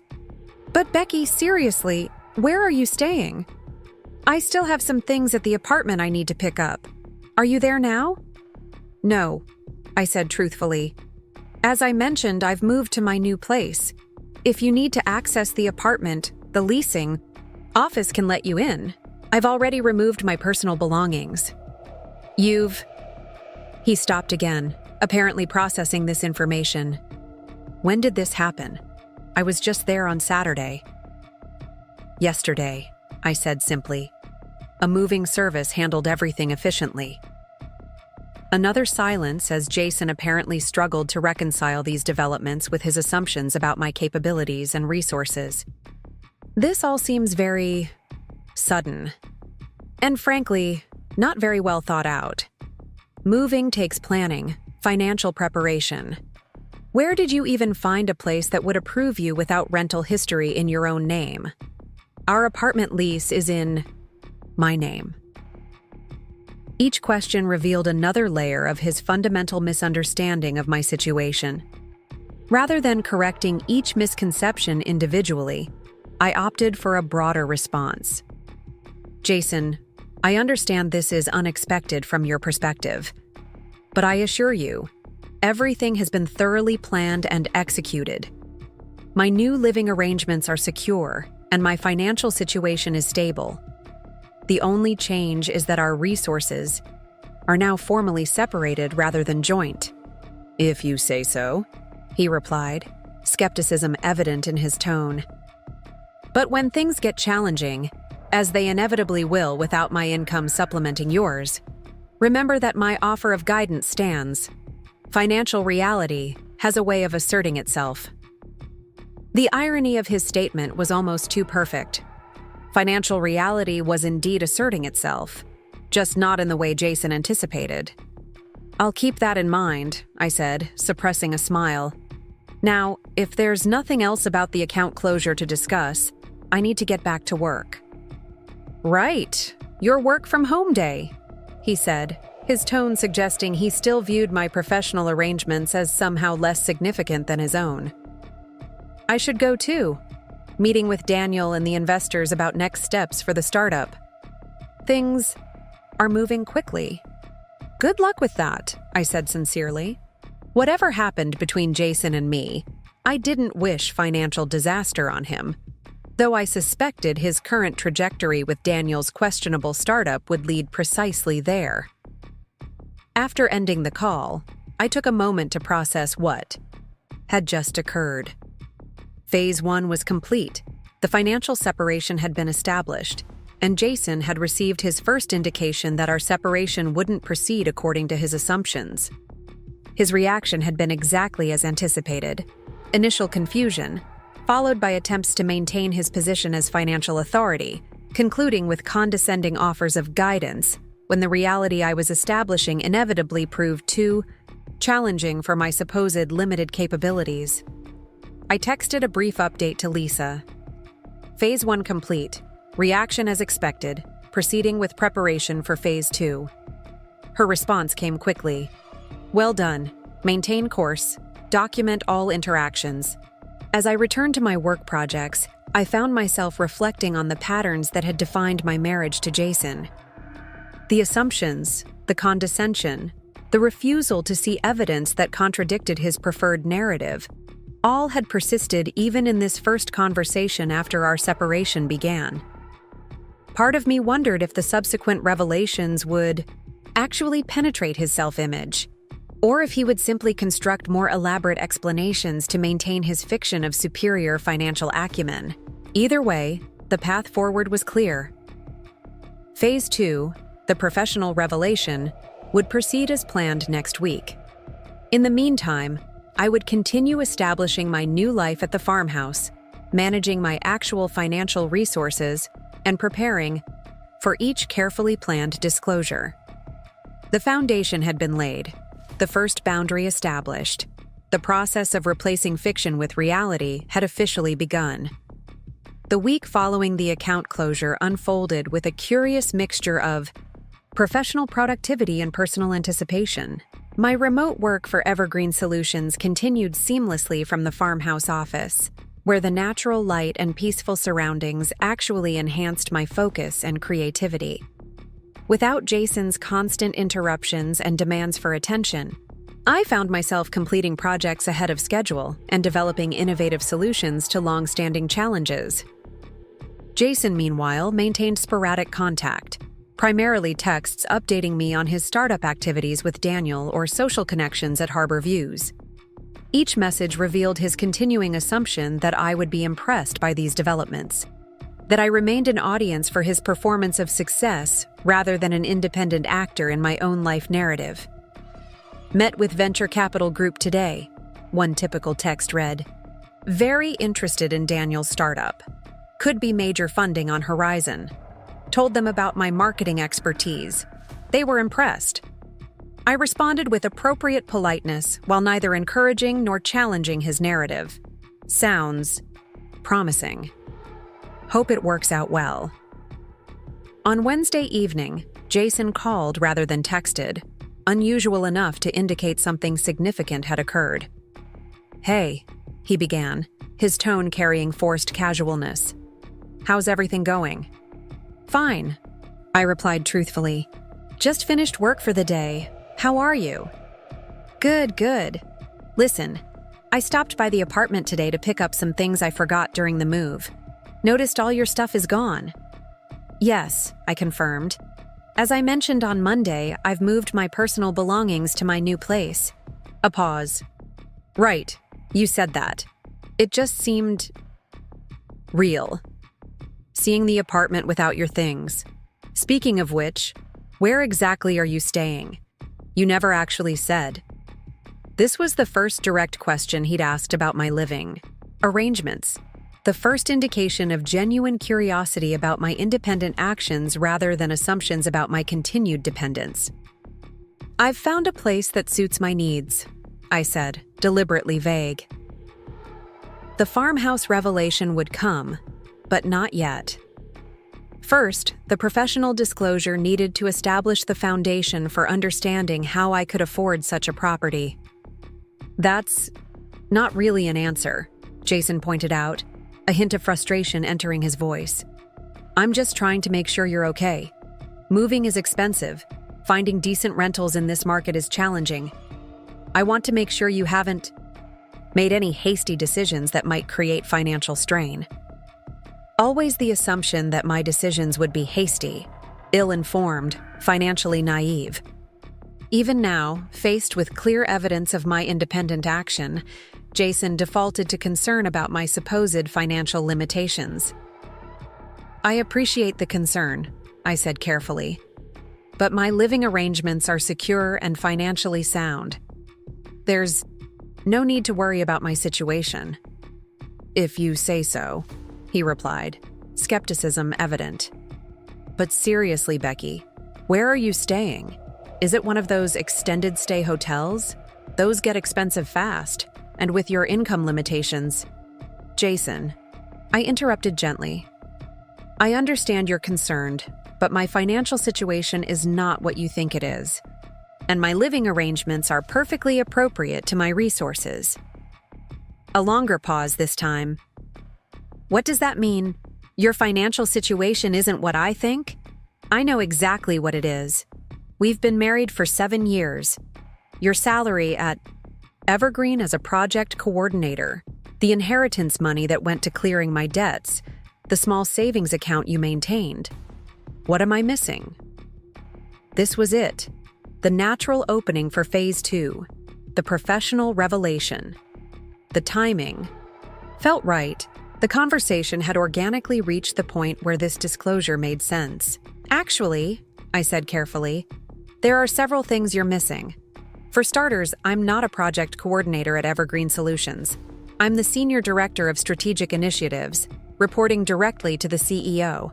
I have been for over 3 years." Silence stretched across the phone line. When Jason finally spoke, his voice carried genuine confusion. "That can't be right.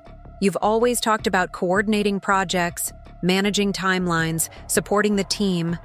That's project coordinator work." "No, Jason, that's how you interpreted what I said.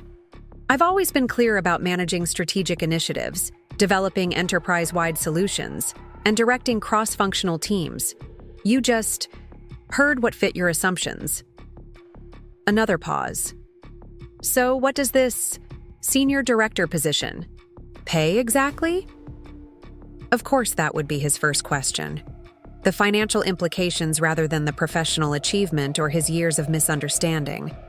"My base compensation is $175,000 annually, plus performance bonuses that typically add another 30 to 40%.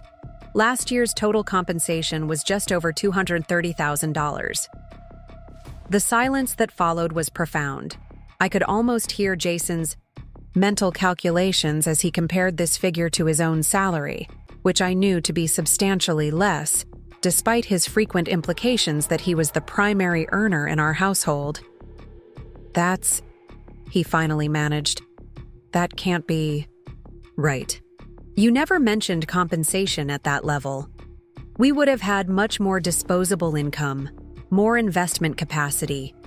Our lifestyle would have reflected that kind of household income.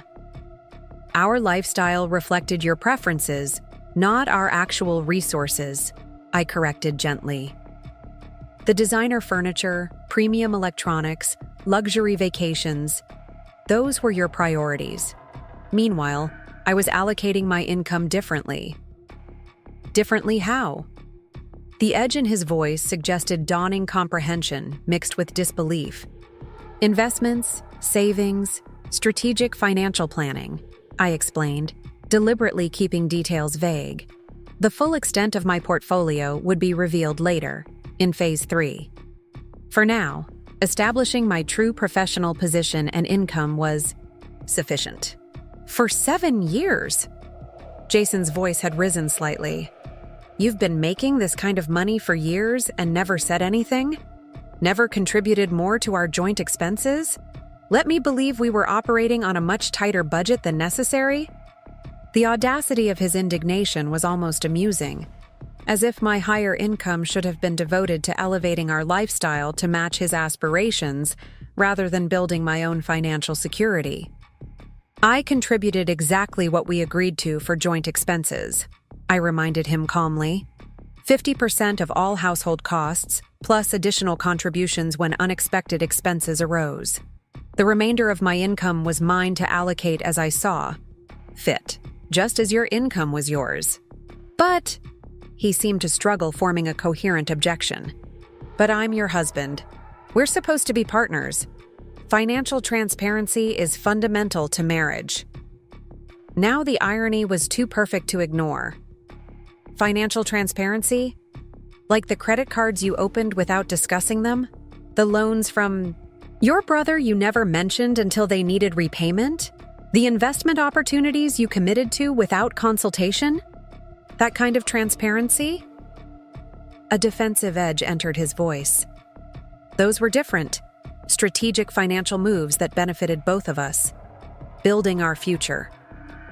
And my financial decisions were building my future, I said simply, which, as it turns out, was a necessary distinction. The implications of that statement hung in the air between us. After a moment, Jason spoke again, his tone shifting to something more calculating. So with this director-level income, plus whatever investments you've made, your financial position is obviously stronger than I realized. That changes the equation for our separation arrangements. Of course it did. In Jason's mind, the revelation of my higher income immediately translated to potential benefit for him. Predictable, if disappointing. How so? I asked, though I already anticipated his response. Well, with your substantial income, you should naturally take on more of our shared financial obligations. The apartment lease, for instance, since you've benefited from my career guidance and connections over the years. It would be appropriate for you to maintain those payments while I establish my position with Daniel's startup. The mental gymnastics were breathtaking. In the space of a single conversation, Jason had pivoted from concern about my supposed financial limitations to calculating how my actual resources could benefit his situation. Jason, I said with deliberate patience, there are no longer any shared financial obligations between us. You've moved to Harbor Views, I've moved to my new place. The apartment lease expires at the end of the month. Each of us is responsible for our own expenses moving forward. That's an overly simplistic view, he argued. Marriage creates financial entanglements that don't just disappear with physical separation. There are considerations of contribution, support, mutual benefit. Given your previously undisclosed income level, a reasonable arrangement would include some transitional support while I solidify my new opportunities. Translation. Now that, he knew I had money, he wanted some of it. I've already provided significant transitional support, I pointed out. I cleared over $200,000 of your debt less than a month ago. Which I appreciated, he said quickly, but that was addressing past obligations. I'm talking about forward-looking support that acknowledges your undisclosed financial advantages during our marriage. The conversation was deteriorating into territory I had no interest in exploring. Jason's attempts to reframe my financial independence as somehow obligating me to continue supporting his lifestyle choices. Time to redirect. Jason, I disclosed my actual professional position and compensation to ensure you have accurate information about our respective situations. I'm not interested in debating theoretical obligations or entitlements. We each have our separate financial resources now, and will each make our separate financial decisions moving forward. We'll see about that, he replied, a hint of something harder entering his voice. Once I consult with a financial advisor about the implications of your hidden income during our marriage, there may be legal considerations to address. The veiled threat wasn't entirely unexpected. Jason had always relied on intimidation when his attempts at manipulation failed, creating the impression of potential consequences to regain leverage in situations where he felt control. Legal considerations? I kept my voice calm despite the implied threat. I welcome any formal review of our financial history, Jason. My records are impeccable.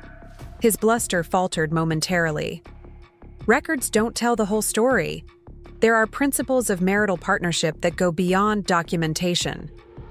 I agree completely, I replied. Principles like honesty, mutual respect, and genuine partnership, rather than condescension and control. The silence that followed suggested he recognized the trap his own argument had created.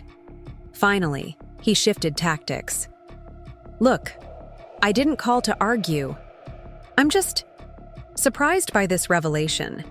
It changes my understanding of our situation. That's exactly why I shared it, I said honestly. Our separation should proceed based on reality, not misconceptions. After we ended the call, I sent a brief update to Lisa. Phase 2 complete, moving toward final revelation. Her response was immediate. Perfect timing. Farmhouse documents prepared for disclosure, ready when you are. The next several days passed in a curious limbo. Jason maintained sporadic contact, but his tone had shifted, less condescending, more cautious, as if reassessing our entire relationship in light of this new information. The veiled threats about legal considerations disappeared, likely after. He consulted someone who explained the weakness of any claim based on my higher-than-assumed income. Meanwhile, I continued settling into farmhouse life, overseeing the beginning stages of the cottage renovation and preparing for the final phase of revelation. The timing needed to be perfect, after Jason had fully processed my professional reality, but before he developed new misconceptions about my overall financial position. The opportunity presented itself unexpectedly the following Tuesday. Jason called in the evening, his voice carrying an unusual note of conciliation. I've been thinking about our situation, he began without preamble. Maybe we could meet in person to discuss next steps. Dinner somewhere neutral? That seems reasonable, I agreed, recognizing the opening for the final revelation. Did you have somewhere in mind? How about Lakeside Bistro tomorrow night, 7 o'clock? I considered briefly. Actually, I'd prefer to host. I think it's time you saw my new place. A pause. Your place? I thought you were in temporary housing.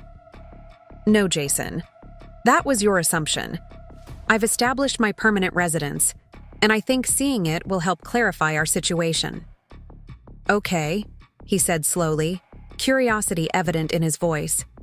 Where should I come? I'll text you the address and directions. 7 tomorrow would work well. After ending the call, I sent the promised information, the farmhouse address and detailed directions from downtown Lakeside. Then I texted Lisa and Olivia. Final phase tomorrow evening. Farmhouse revelation. Their responses were supportive and encouraging. Lisa. Perfect timing. Documents ready. Olivia. We'll be thinking of you. Circle sending strength. The following day passed with deliberate preparation. I arranged for a catering service that Catherine recommended, not to impress Jason, but to allow me to focus on the conversation rather than hosting duties. I organized the relevant financial documentation in the library, ready for review if the discussion progressed in that direction. And I spent time alone on the farmhouse porch, centering myself for what promised to be a pivotal encounter. Precisely 6:58 p.m., headlights appeared at the end of the long driveway. Jason's leased luxury car made its way slowly toward the farmhouse, hesitating slightly as if the driver couldn't quite believe the destination. I stood on the porch, watching as the car finally parked and Jason emerged, his expression a study, in confusion. "Welcome," I said simply as he approached the steps, taking in the restored farmhouse with obvious disbelief. "This is..." He gestured vaguely, struggling to process what he was seeing. "This is your place?" "Yes," I confirmed. "Please, come inside." As Jason followed me into the farmhouse, his bewilderment was almost palpable.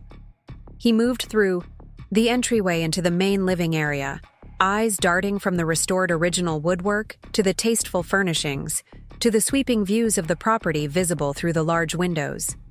"I don't understand," he finally managed.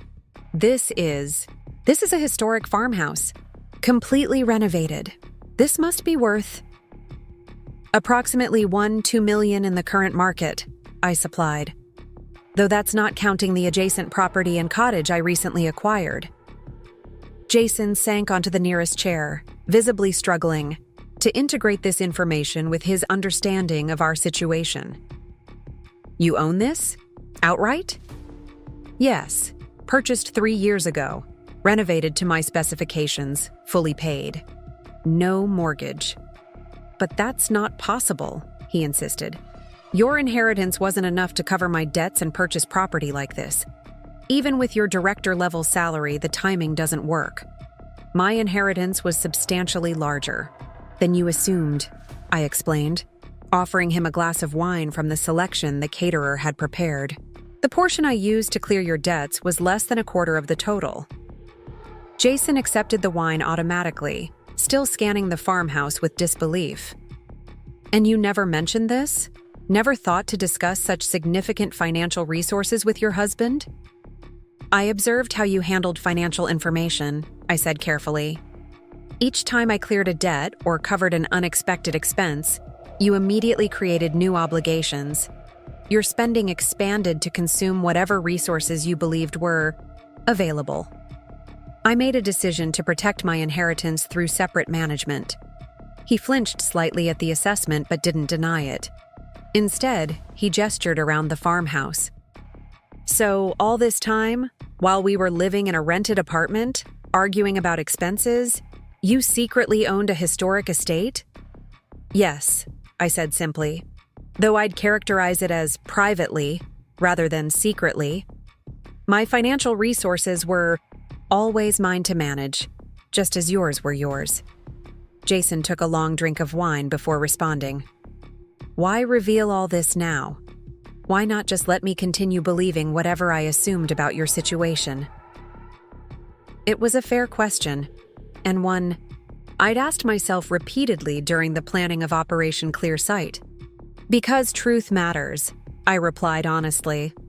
"Our separation should be based on accurate understanding, not misconceptions or fictional narratives. You should make decisions about your future with clear sight about our respective realities." "Clear sight," he repeated, almost to himself. "That's certainly what this provides." He gestured toward the windows where twilight was settling over the farmland. "So beyond this property, which is obviously substantial, what else have you been privately managing during our marriage? Would you like to see the complete picture?" I asked, making a decision on the spot. I can show you my full financial portfolio if that would help you understand our situation." Jason nodded, a strange mixture of curiosity, disbelief, and something like dawning respect in his expression. I led him to the library where I'd prepared the relevant documentation. For the next hour, I walked Jason through the reality of my financial position. The diversified investment portfolio, the strategic asset allocation, the compound growth achieved through disciplined management and informed decision-making. I showed him the farmhouse property documentation, the adjacent land acquisition, the renovation budgets that had transformed the historic structure into a modern living space while preserving its character. Throughout the presentation, Jason remained uncharacteristically quiet, absorbing information without commentary or challenge.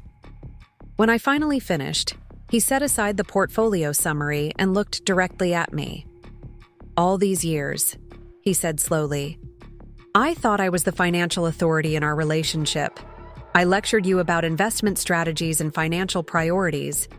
I dismissed your concerns as naive. I treated you as financially dependent." "Yes," I confirmed without recrimination. "That was the dynamic you established and reinforced. And all along, you were building this."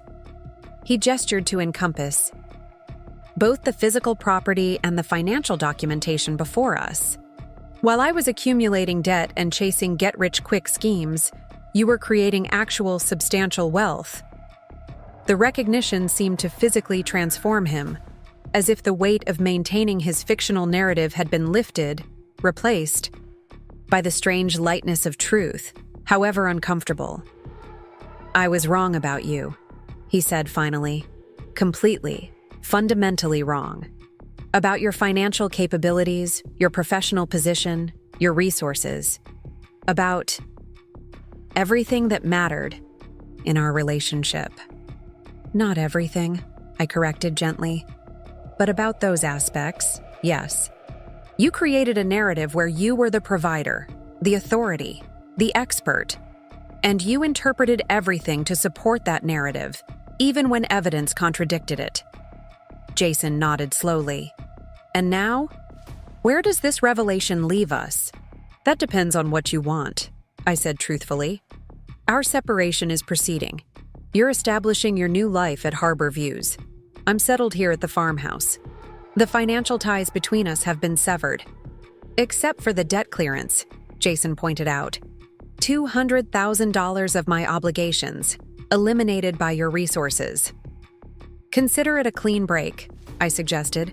"A fresh start for both of us, without lingering financial entanglements."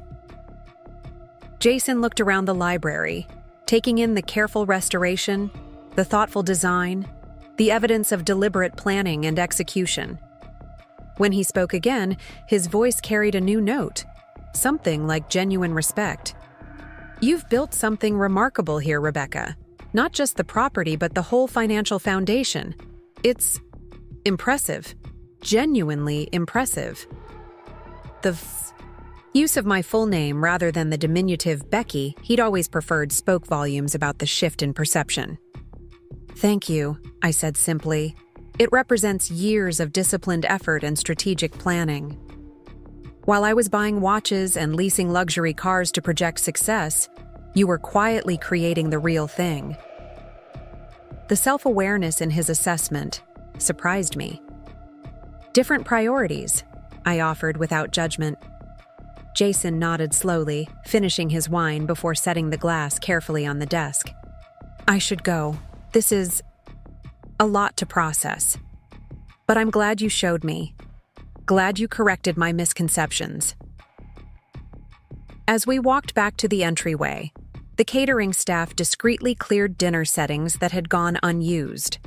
The revelation had superseded the planned meal. "What will you do now?" I asked as we reached the front door. "With Daniel's startup? With Harbor Views? With your plans?" Jason paused on the threshold, looking back at the farmhouse interior before meeting my gaze. "I think I need to reassess everything. The startup, my spending patterns, my priorities."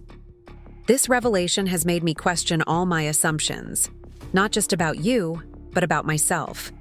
About what true financial success actually looks like versus the appearance I've been pursuing. It was perhaps the most honest self-assessment I'd ever heard from him. "That sounds like a valuable process," I said sincerely. "And you?" He asked. "What's next for you?" I smiled, gesturing to the farmhouse around us. "This is my next, continuing to build on the foundation I've established, living authentically without maintaining fictions or accommodating misconceptions." Jason nodded, a complicated mixture of emotions crossing his face. "You deserve that. You've earned it, more than I ever understood." He stepped onto the porch, then turned back one last time. "Thank you, not just for clearing the debts, but for forcing me to see reality, even if it's not the reality I'd constructed for myself." As his car disappeared down the driveway, I stood on the farmhouse porch watching the last light fade from the evening sky. The revelation was complete. The truth acknowledged. The fiction replaced with reality. My phone buzzed with a text. From Olivia. "How did it go?" "Surprisingly well," I replied. He actually saw the truth. Really saw it. "Rare outcome," she texted back. "Most cling to their fictions despite all evidence. You should feel proud, not just of what you've built, but of how you revealed it, with clarity and strength, rather than vindictiveness." As I returned to the farmhouse interior, my home, created through my vision and secured through my discipline, I felt not triumph over Jason, but liberation from the constraints of the narrative we'd both participated in maintaining. The pretense was gone. The reality acknowledged. The path forward clear. The farmhouse settled around me with the gentle creaks and sighs of a well-built structure adapting to the evening coolness. Outside, the land I owned stretched into the darkness, solid and enduring. Inside, the space I'd created reflected my authentic values and priorities. No more hidden accounts, no more concealed capabilities, no more diminished self to accommodate someone else's fiction. Just truth, hard-earned and finally revealed. Just reality, built through patient discipline while others chased illusions. Just freedom, to live without pretense in the world I'd created for myself. In the quiet moments after Jason's car disappeared down the winding driveway, leaving Rebecca alone on the porch of her farmhouse, there lies a profound lesson about personal power that transcends the specifics of their story. What unfolded between them wasn't merely about money or property or even marriage. It was about the quiet revolution that occurs when we refuse to be defined by others' limited perceptions of us. Rebecca's journey mirrors what countless women experience in their financial lives. The subtle dismissals, the patronizing explanations of concepts they already understand, the assumptions about their capabilities that bear no relationship to reality. "Let me explain investing to you," says the husband who has never balanced a checkbook. "This is too complicated for you to understand," insists the partner who is drowning in credit card debt. "You're too risk-averse," declares the spouse whose impulsive financial decisions have created nothing but instability. Against this backdrop of underestimation, Rebecca built something remarkable. Not just a portfolio or a property, but a foundation of true independence. She did this not with dramatic declarations or confrontations, but through consistent discipline applied day after day, year after year. While Jason chased the appearance of success through status symbols and luxury purchases, Rebecca quietly created actual success through methodical planning and strategic execution. The contrast between their approaches reveals a fundamental truth about wealth building that extends far beyond their specific circumstances. Real financial security isn't built through quick wins, flashy acquisitions, or the performance of success. It's built through principles that aren't particularly exciting or glamorous: consistent saving, thoughtful investing, patience, and the ability to distinguish between authentic value and empty status. Perhaps the most powerful aspect of Rebecca's approach wasn't just the financial results it yielded, but the internal strength it developed. Each time she made a disciplined decision, each time she allocated resources according to her values rather than external expectations, each time she recognized genuine opportunity where others saw only risk, she wasn't just building a portfolio. She was building herself, developing a core of financial confidence that no external validation or criticism could shake. This is the true heart of financial independence. Not just numbers and accounts or properties in your name, but the unshakable knowledge that you can provide for yourself, make sound decisions, and navigate financial waters with confidence regardless of what anyone else believes about your capabilities. The Investors Club that supported Rebecca along her journey represents something equally important: the power of community among those who share your vision when the people closest to you don't understand it. These women recognized in each other what their partners failed to see: intelligence, strategic thinking, financial acumen, and the determination to build security on their own terms. They created a space where their capabilities weren't questioned, but celebrated, where their successes weren't diminished, but amplified. How many of us need this kind of community? A place where we're seen not as who others assume we are, but as who we actually are, with all our strength and capability. A sanctuary where we don't have to make ourselves smaller to accommodate someone else's need to feel bigger. A circle where our light doesn't threaten, but instead illuminates possibilities for everyone. The farmhouse itself stands as a powerful metaphor in Rebecca's story. Unlike the sleek, impersonal Harbor Views apartment Jason chose, selected primarily for its status appeal and what it communicated to others, Rebecca's farmhouse represented substance over show, character over conformity, authentic taste over external validation. The careful restoration preserved history while creating space for new beginnings. The solid structure had weathered decades and would endure for decades more, unlike the fragile facade of success Jason had constructed. How many of us are living in metaphorical Harbor Views apartments, making choices based on what they signal to others rather than what truly resonates with our authentic selves? How many of us sacrifice genuine contentment for the appearance of success, measuring our worth through external metrics rather than internal fulfillment? Rebecca's farmhouse challenges us to consider what we're really building with our resources: hollow displays of status or solid foundations of security and authenticity. The revelation scene between Rebecca and Jason offers another layer of insight about the nature of truth and perception. For years, Jason maintained a fiction where he was the financial authority, the provider, the expert, despite mounting evidence to the contrary. He interpreted everything through this distorted lens, dismissing or ignoring any information that contradicted his preferred narrative. When reality finally broke through, it wasn't just his understanding of Rebecca that had to change, but his entire self-concept. How many relationships operate on similar dynamics of misperception and self-deception? How many of us accept diminished versions of ourselves to maintain someone else's comfortable fiction?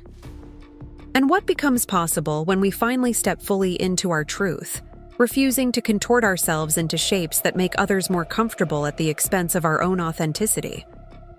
Rebecca's approach to the revelation demonstrates perhaps the most inspirational aspect of her character. She didn't orchestrate the disclosure of her financial empire out of vindictiveness or a desire to humiliate Jason. She did it because truth matters, because relationships built on fundamental misconceptions cannot endure, and because decisions about the future should be made with clear sight about reality. Even in the final revelation, her goal wasn't punishment but clarity. This generosity of spirit, this focus on truth rather than triumph, reflects a maturity that transcends the immediate satisfaction of proving someone wrong. It recognizes that the real victory isn't in winning an argument or forcing acknowledgement from someone who underestimated you.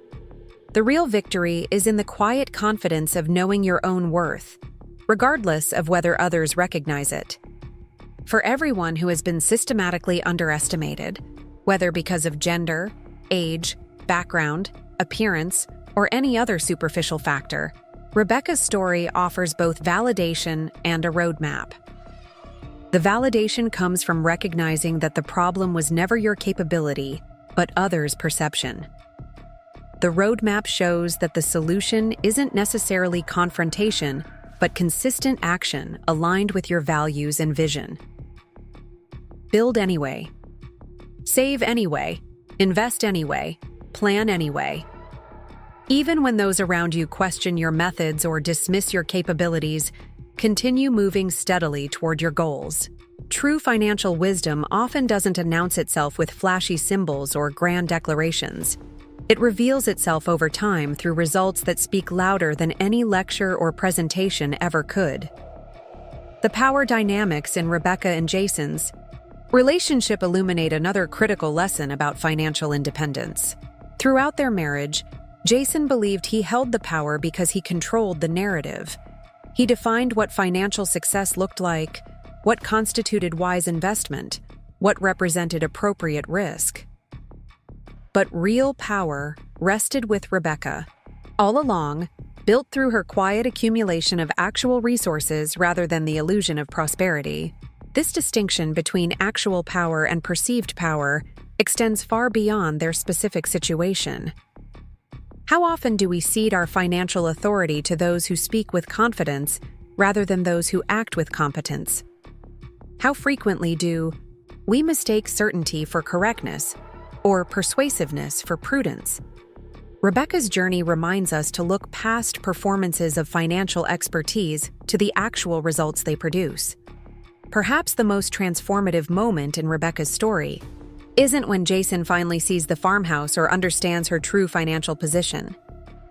It's that quiet evening when she stands alone on her porch, fully inhabiting her truth without diminishment or apology. That transition from living partially in shadow to standing completely in one's light is where the deepest liberation occurs. For anyone currently maintaining appearances, accommodating misconceptions, or accepting underestimation to keep peace in a relationship, Rebecca's evolution offers a glimpse of what becomes possible when you finally allow yourself to be fully seen and known. The initial discomfort of challenging others' comfortable assumptions about you eventually gives way to the profound relief of authentic living. Financial independence creates this possibility in particularly powerful ways. When you know you can support yourself, when your security doesn't depend on someone else's approval or participation, you gain the freedom to be honest about who you are and what you need. You can speak difficult truths without fear that doing so will leave you vulnerable. You can set boundaries without anxiety that enforcing them will threaten your stability. Rebecca's story isn't about wealth for its own sake. It's about the freedom that financial security creates. Freedom to make choices based on what you truly want rather than what circumstances force you to accept. Freedom to leave situations that diminish you. Freedom to create a life aligned with your authentic values rather than someone else's expectations. This freedom doesn't necessarily require millions in investments or property portfolios. It begins with the first intentional step toward financial self-determination, learning to manage what you have, building knowledge about how money works, creating even a small cushion of security that belongs solely to you. The empowerment comes not from the amount, but from the autonomy, from knowing that whatever decisions you make, they are truly yours, rather than imposed by financial necessity. The contrast between Jason's rapid pivot from concern about Rebecca's supposed financial limitations to calculation about how her actual resources might benefit him reveals another truth about financial relationships. Those who view you as financially naive when they believe you have little will often view you as financially obligated when they discover you have much. The underlying problem isn't their assessment of your financial situation, but their fundamental perspective on your autonomy. True partnership, whether romantic, familial, or professional, respects each person's financial sovereignty while creating mutually beneficial collaboration. It neither assumes incompetence nor presumes obligation. It recognizes that each individual has the right to manage their resources according to their values, while also acknowledging the responsibilities created through genuine commitment to others. As Rebecca's story concludes, the inspiration lies not just in what she built financially, but in who she became through the process. The woman who stands alone on her farmhouse porch at the end possesses not just material security, but something far more valuable: unshakable confidence in her own judgment, clarity about her values, and the courage to live according to her authentic self rather than others' limited perceptions. This evolution represents a journey available to all of us, regardless of our financial starting point or current circumstances. We can all move from accommodation toward authenticity, from diminishment toward dignity, from others' narratives about us toward our own truth. Financial independence serves as both vehicle and destination in this journey, providing the practical means to create such evolution while also embodying its ultimate goal. Build quietly if you must. Save steadily even when others don't understand. Invest wisely despite dismissal or condescension. Create security on your own terms. Trust your judgment even when others question it. And remember that sometimes, the most powerful statement isn't made through argument or confrontation, but through steady, consistent action that creates results impossible to dismiss or explain away. Your financial independence isn't just about money. It's about becoming the author of your own story rather than a character in someone else's. It's about creating the freedom to live as your full, authentic self without compromise or diminishment. And it's about building not just wealth, but the unshakable inner confidence that comes from knowing you can rely on your own capabilities, judgment, and vision, regardless of whether others recognize or appreciate them. In the end, the farmhouse Rebecca created stands as both literal and metaphorical testament to what becomes possible when we refuse to be limited by others' perceptions and instead build according to our own wisdom, consistently applied. May we all find the courage to do the same. Up next, you've got 2 more standout stories right on your screen. If this one hit the mark, you won't want to pass these up. Just click and check them out.